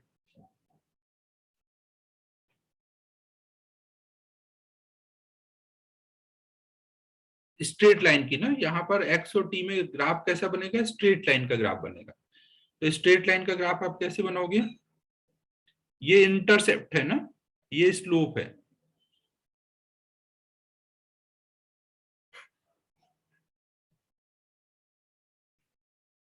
पोजीशन वर्सेस टाइम का ग्राफ बनाना है, तो कुछ ऐसा ग्राफ आ जाएगा, इसमें ये वाला पार्ट जो होगा वो इनिशियल पोजीशन होगा ना, और ये कोई भी टाइम का फाइनल पोजीशन होगा एक्स। इसमें जो tan थीटा आएगा वो स्लोप है। स्लोप यहाँ किसके बराबर आया, v के। वही आना भी चाहिए था। एक्स ग्राफ का स्लोप क्या होता है, dx by d T. dx by d T क्या होगा, वेलोसिटी होगा ना। स्लोप मतलब क्या, dx by d T, dy by d x ना। y की जगह x है और x की जगह t है, तो dy बाई डी एक्स मतलब dx बाई डी टी। तो वो क्या होगा, वेलोसिटी होगा। अब देखो, ये तो आपने मैथमेटिकली ग्राफ बनाया हुआ है ना, ये आपका मैथमेटिकल ग्राफ बन गया है। लेकिन फिजिक्स के पॉइंट ऑफ व्यू से सोचोगे तो क्या टाइम कभी निगेटिव हो सकता है, टाइम तो हमेशा प्लस में ही आएगा ना। टाइम हमेशा कैसे आएगा बच्चों, प्लस में आएगा ना। तो इसका मतलब जो निगेटिव साइड वाला ग्राफ होगा वो आप हटा दोगे ना। निगेटिव साइड वाला ग्राफ केवल समझने के लिए है। फिजिक्स के पॉइंट ऑफ व्यू से केवल पॉजिटिव साइड का, मतलब इसके ऊपर का ग्राफ रखना है, इसके ऊपर का ग्राफ हटा दो। तो आप चाहे तो उसको ऐसे डैश डैश करके दिखा लो, ताकि समझने के लिए वो बनाया हुआ है।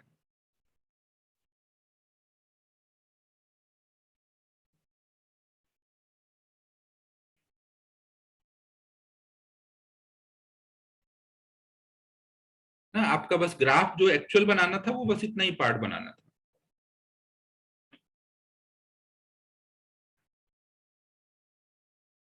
ठीक है बच्चों।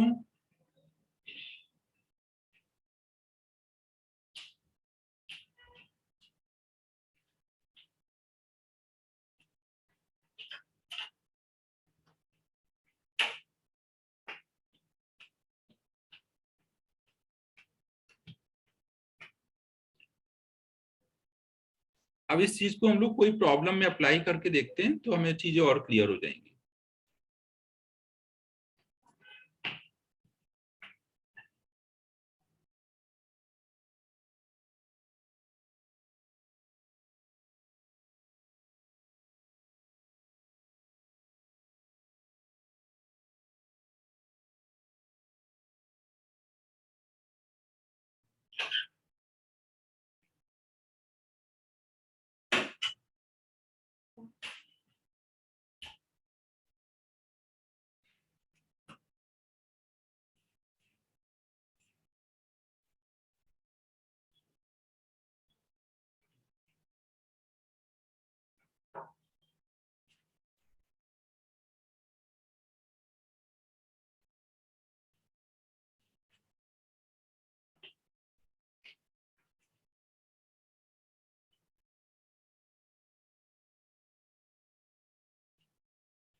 यहां से सिद्धि,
अब इस पे हम लोग एक प्रॉब्लम करते हैं। सपोज कोई पार्टिकल x इक्वल टू +2 से चलना शुरू करता है विथ कांस्टेंट वेलोसिटी 5 मीटर पर सेकेंड।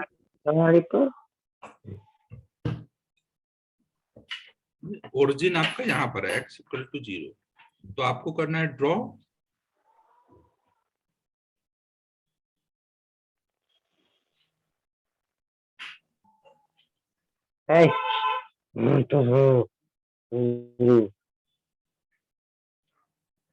बोलो नहीं भाई, सभी लोग म्यूट रखो।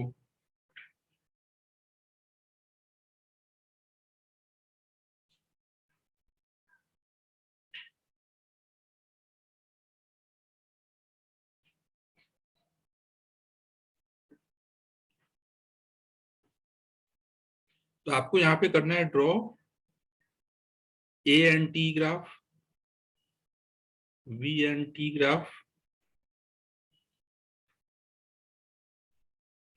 Displacement, position and time graph.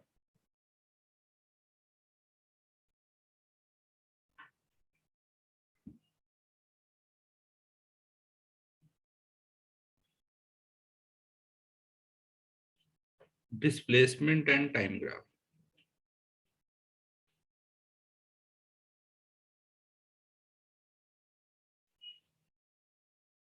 कोई भी ग्राफ बनाने का पहला तरीका क्या होगा? जिस भी चीज का ग्राफ बनाना है इक्वेशन लिखो और फिर उसको समझो क्या लिखा है इक्वेशन में, और जो भी आपने पीछे इक्वेशन देख के ग्राफ बनाना सीखा है वो अप्लाई करो।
हाँ, वेलोसिटी कांस्टेंट है, एक्सेलरेशन 0 है।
हो गया होगा बच्चों?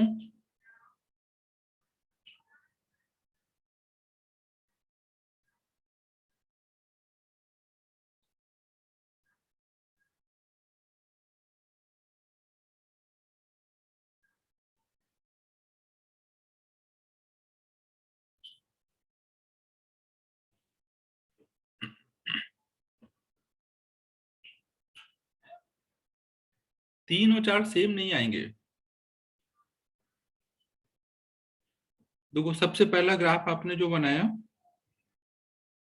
एक्सेलरेशन एंड टाइम ग्राफ, तो आपको बोल दिया गया कि भाई यहाँ तो एक्सेलरेशन 0 है।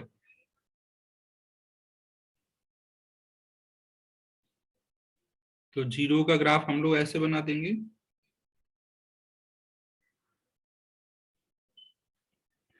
फिर सेकंड है velocity and time graph.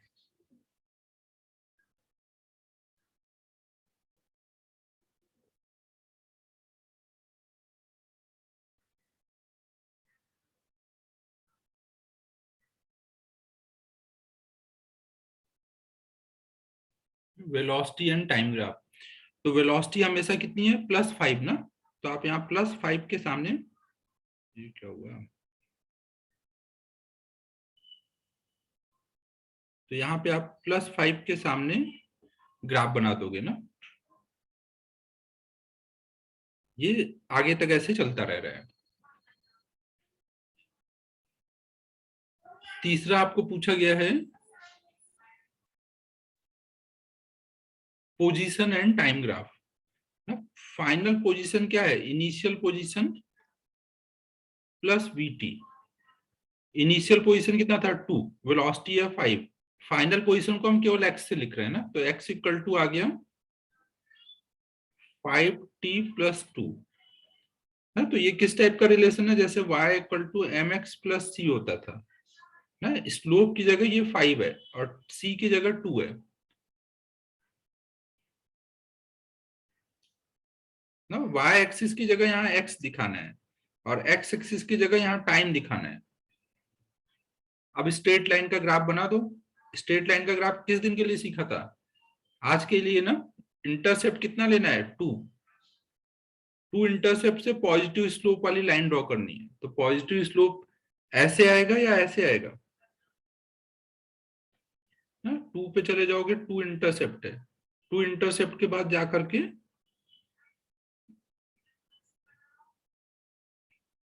Positive slope वाली लाइन आ जाएगी।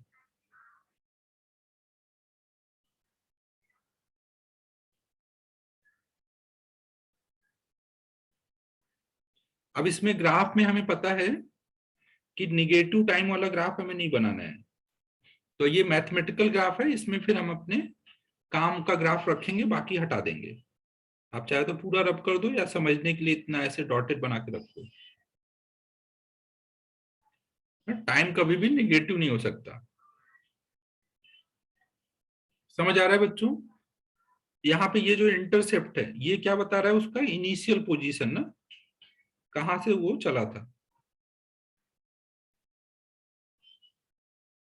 और ये वाला पार्ट क्या बताएगा, स्लोप जो होगा ये ना, एम मतलब tan theta. tan theta x t graph में tan थीटा क्या होता है, एक्सटी ग्राफ का स्लोप dx बाई dt क्या होता है, वेलोसिटी, तो वो 5 है। यहाँ पे वो देखो स्लोप 5 आया हुआ है, ये यहाँ पे 5 है स्लोप। सबको समझ आया यहाँ तक।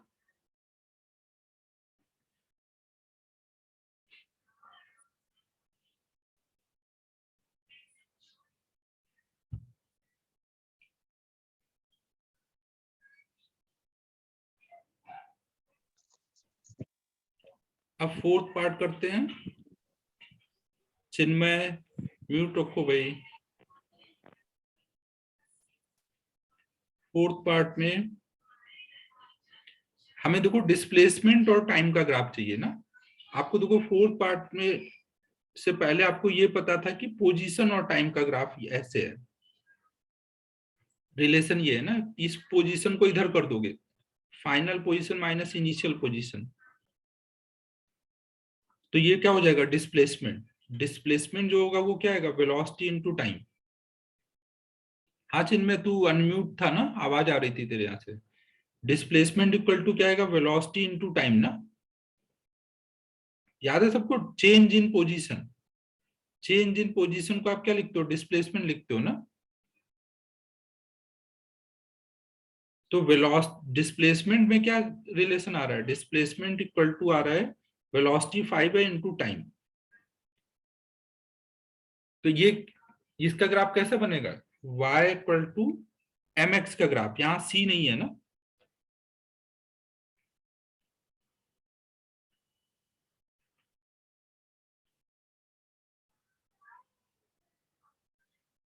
हाँ, ओरिजिन से पास करता हुआ स्ट्रेट लाइन ऐसे दिखा देंगे ना। पीछे वाला पार्ट जो होगा वो आपको दिखाने की जरूरत नहीं है।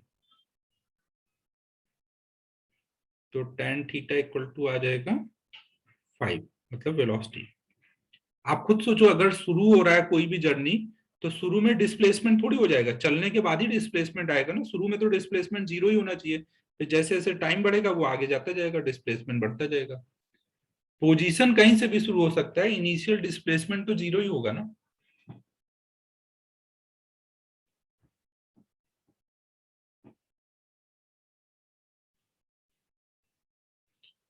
ठीक है बच्चों, फोर्थ क्लियर है सभी को।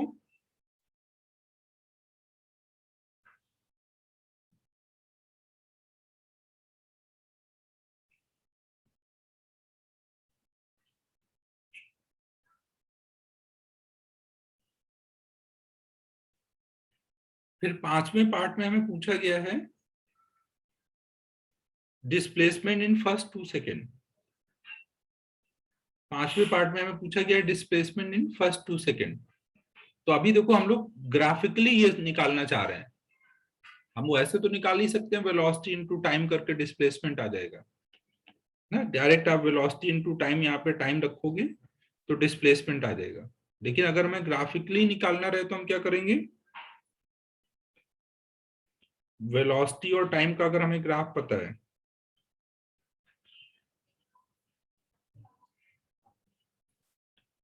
तो अगर 5 सेकेंड तक का बोला है तो 5 सेकेंड तक का 2 सेकेंड का बोला है ना यहाँ पर, 2 सेकेंड तक का एरिया निकाल लेंगे। और वीटी ग्राफ का एरिया क्या देता है, वीटी ग्राफ का एरिया डिस्प्लेसमेंट देता है ना।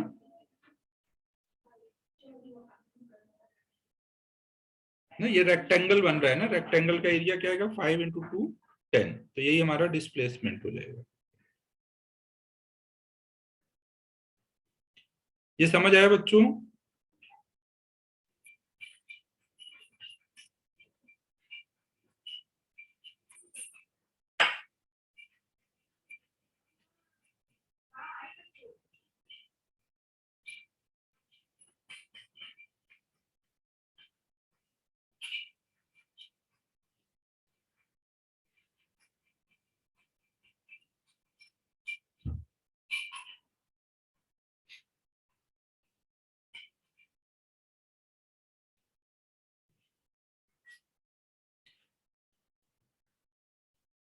एक और प्रॉब्लम करते हैं। सपोज कोई पार्टिकल x इक्वल टू 0 से चलना शुरू करता है और वेलोसिटी है उसकी 10 मीटर पर सेकेंड। तो पहले 5 सेकेंड तक वो आगे जाता है।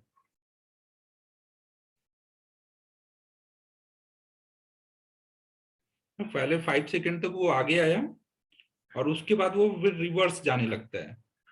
रिवर्स जाने के टाइम पे उसकी वेलोसिटी हो गई है 4 मीटर पर सेकेंड।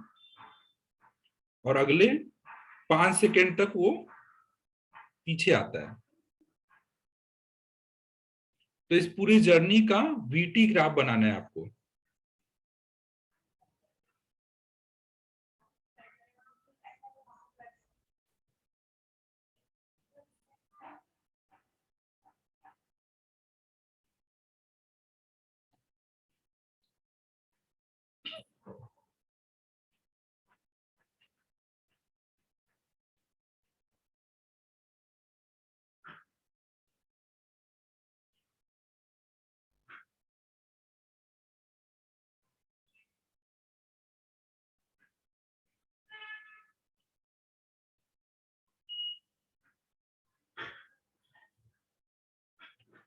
फिर जो ग्राफ बनाओगे उस ग्राफ का यूज करके आपको डिस्टेंस और डिस्प्लेसमेंट निकालना है पूरी जर्नी के लिए।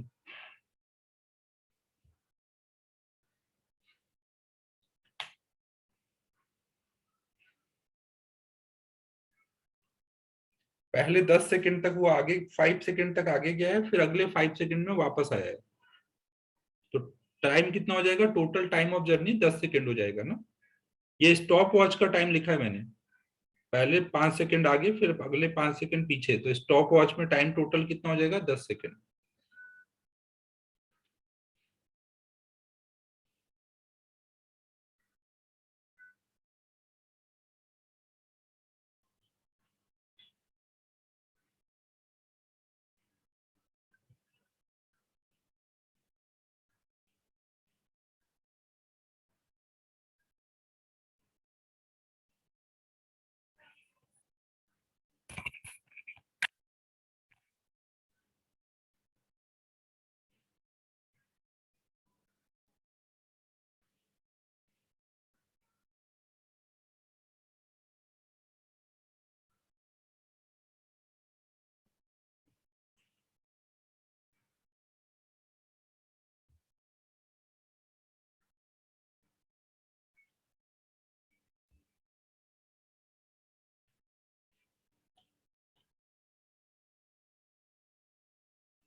हाँ, बीच में से ग्राफ टूट जाएगा ना।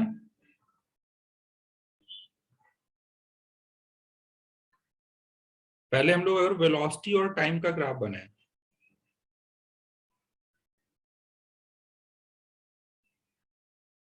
तो पहले 5 सेकंड तक उसकी वेलोसिटी कितनी है, 10 है ना, पॉजिटिव डायरेक्शन में जा रहा है, 10 है उसकी वेलोसिटी। तो पहले 5 सेकंड के लिए ग्राफ कैसा बनेगा, +10 के सामने कांस्टेंट।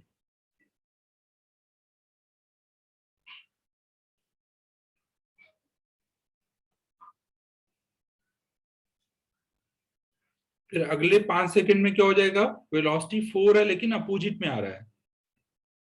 समझो ना बच्चों, यहाँ पे वो पहले आगे गया है और फिर लौट के पीछे आया है। तो जब वापस आ रहा होगा तो उसकी वेलोसिटी 4 है, तो इस बार वो 4 को क्या बोलोगे, अगर आप राइट में जाने पे, जब राइट में जा रहा है तो +10 बोल रहे हो वेलोसिटी को, तो जब लेफ्ट में आ रहा होगा तो वेलोसिटी को +4 बोलोगे या -4, वापस आने के टाइम पर। इधर आने वाली वेलोसिटी +4 है तो वापस जाने वाली -4। तो इस बार अगले 5 से 10 सेकंड के बीच में ग्राफ कैसे बनाओगे, -4 के सामने का ग्राफ बनेगा। तो -4 के सामने कांस्टेंट ग्राफ।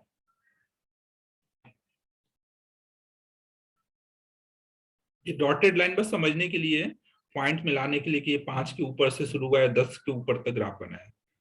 ठीक है बच्चों। अब अगर हम देखो इसके अंडर का एरिया निकालें, अगर आप ये एरिया निकालोगे तो ये एरिया कितना आएगा,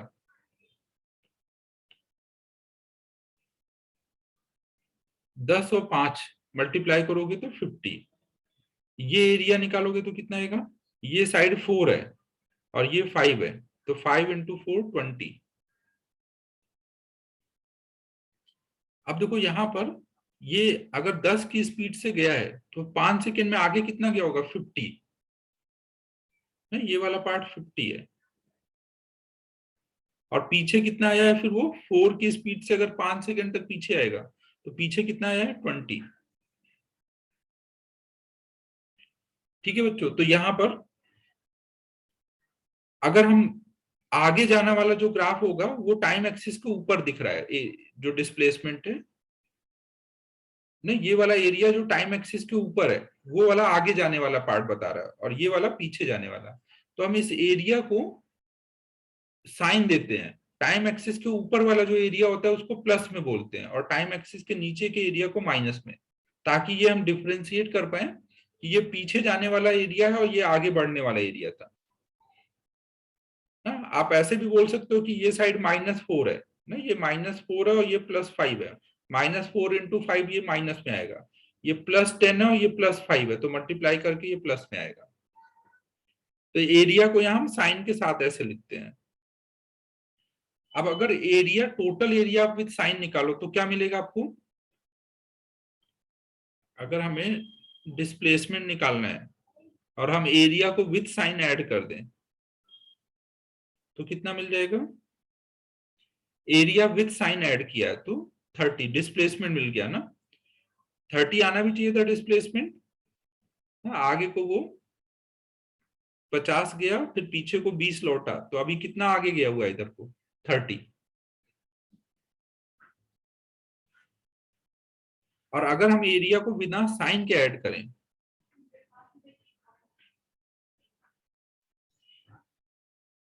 तो हमें क्या मिलेगा, अगर हम एरिया को बिना साइन के ऐड करें, मतलब मॉड लगा के ऐड करें,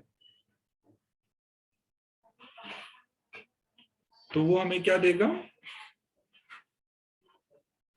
डिस्टेंस देगा ना, क्योंकि देखो आगे गया था 50 और पीछे लौटा है 20, तो टोटल कितना चला है, 70। तो इसका मतलब क्या हुआ, वीटी ग्राफ में एरिया जो होता है अगर साइन के साथ लेते हैं तो वो हमें डिस्प्लेसमेंट देता है और बिना साइन के लेंगे तो वो डिस्टेंस देगा ना। डिस्प्लेसमेंट निकालना है तो हमें क्या निकालना है, एरिया को हमें साइन के साथ ऐड करना है जो भी A1 A2 होंगे, और डिस्टेंस के लिए मॉड लगा के ऐड करना है।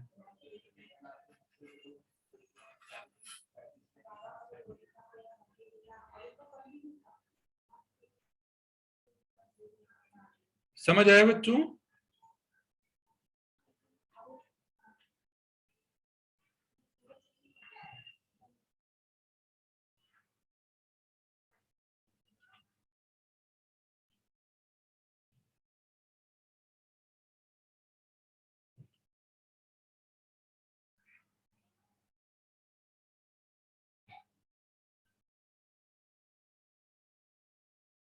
अब देखो इसी क्वेश्चन में अगर आपको बोला जाए कि ड्रॉ 6 पार्ट हुए थे, 5 पार्ट हुए थे ना, छठा पार्ट एक और अगर बोला जाए कि draw speed and time graph. अच्छा छठा पार्ट नहीं, ये तो दो ही पार्ट हुए थे इस क्वेश्चन में। तीसरा part speed and time graph draw करना है।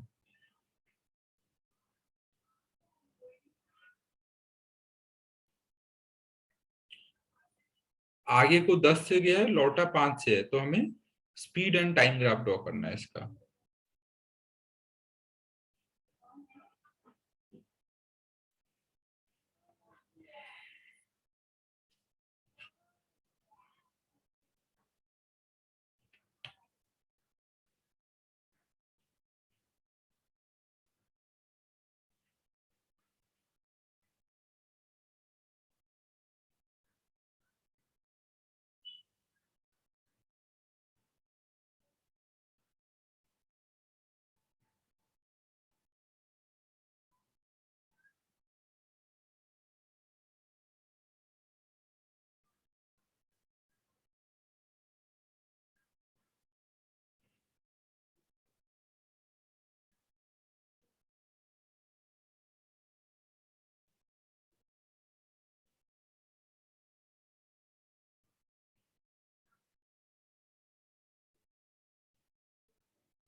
स्पीड एंड टाइम ग्राफ कैसे ड्रॉ करोगे बच्चों?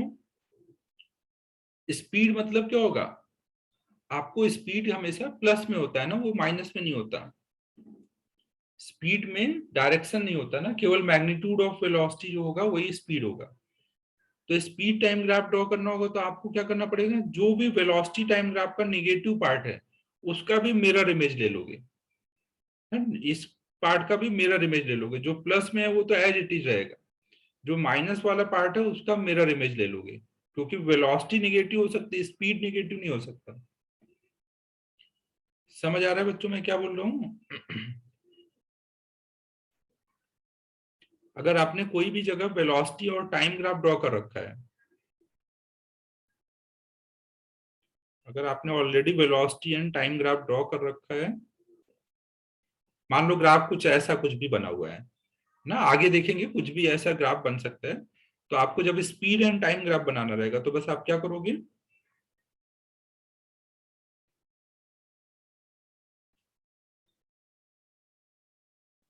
जो पॉजिटिव पार्ट है, मतलब ये वाला पार्ट और ये वाला पार्ट, ये ग्राफ का चेंज नहीं होगा, लेकिन जो नेगेटिव पार्ट है इसका मिरर इमेज ले लोगे, है इसका मिरर इमेज ले लोगे, तो ये ग्राफ कैसा बन जाएगा,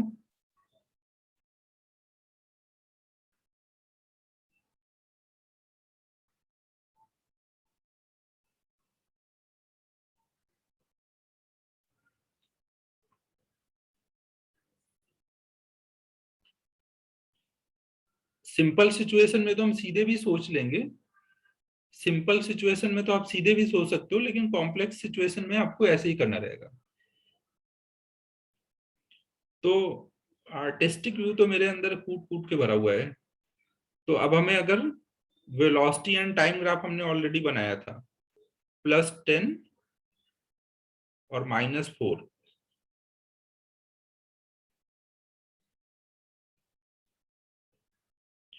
तो जब हम इससे स्पीड टाइम ग्राफ बनाएंगे,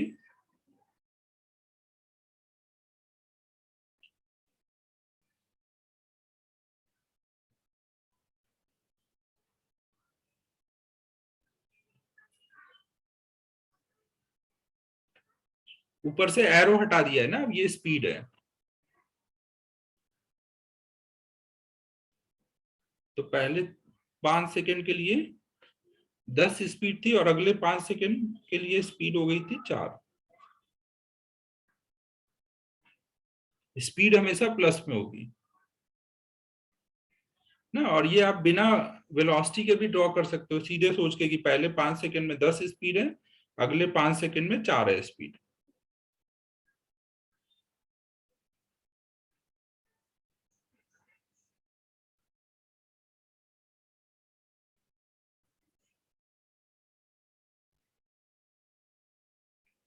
ठीक है बच्चों, समझ आया सभी को?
यहीं से करना था भाई।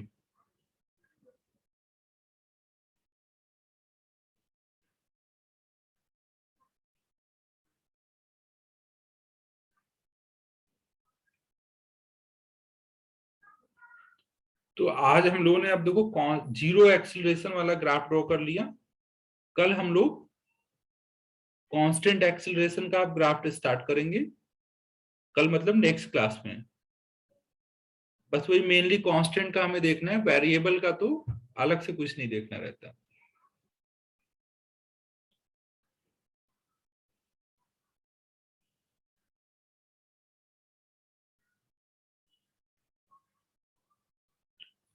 होमवर्क देखता हूँ, कुछ होमवर्क अभी आज देने लायक हो तो वो दे देता हूँ, नहीं तो नेक्स्ट क्लास में दूंगा।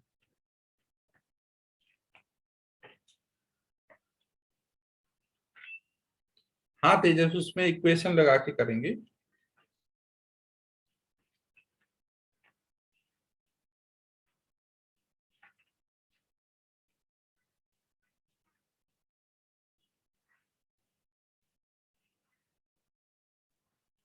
होमवर्क में नोट करो बच्चों।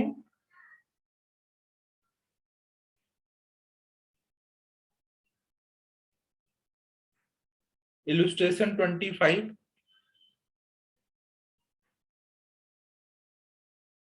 हाँ हाँ, फिक्स है समर्थ, फिक्स है।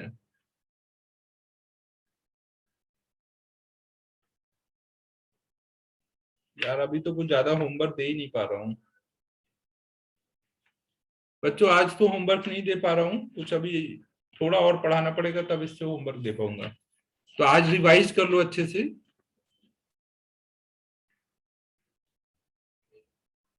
सैटरडे को टेस्ट फिर सुबह के टाइम ही रखेंगे ना? सैटरडे को मॉर्निंग टाइम में टेस्ट रख देंगे। हाँ, टॉपिक बता देते हैं, टॉपिक बता दो क्या क्या होगा।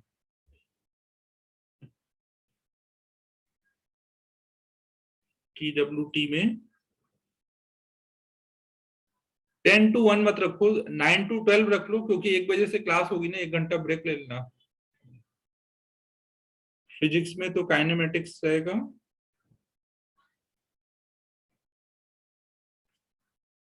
क्वाड्रेटिक,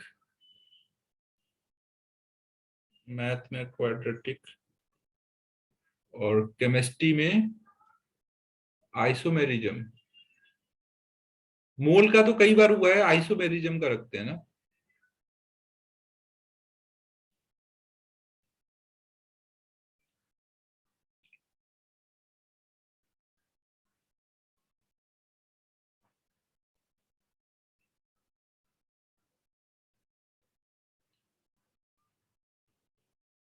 यार अब ये मेरे घर के नीचे ही यहाँ टर्फ है, यही बुक करूंगा। नाम क्या है मुझे पता नहीं है, बताता हूँ ना। स्ट्रेट डाइव नाम है क्या?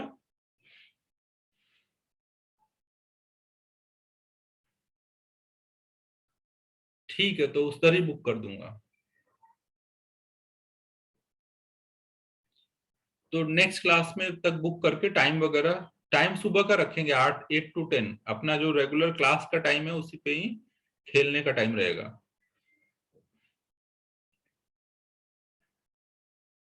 ठीक है बच्चों, फिर 9 to 11। अच्छा, आयुष को उधर से आना था, हाँ हाँ हाँ। हाँ, 9 से रखना पड़ेगा, ठीक है ना आयुष यार, 9 से रख देंगे। 50 बच्चे थोड़ी आएंगे यार। 50 बच्चे आएंगे तो थोड़ा टीम 2-3 मैच मैच तो 4-5 हो जाते हैं, बदल बदल के खेलेंगे, क्या कर सकते हैं। ज्यादा आएंगे नहीं शायद, 20-25 ही आएंगे शायद। अगर ज्यादा आएंगे तो टीम बना के मैच कर लिया जाएगा। हाँ, टूर्नामेंट टाइप। ठीक है बच्चों, फिर क्लोज कर रहा हूँ ना। बाय बच्चों, बाय।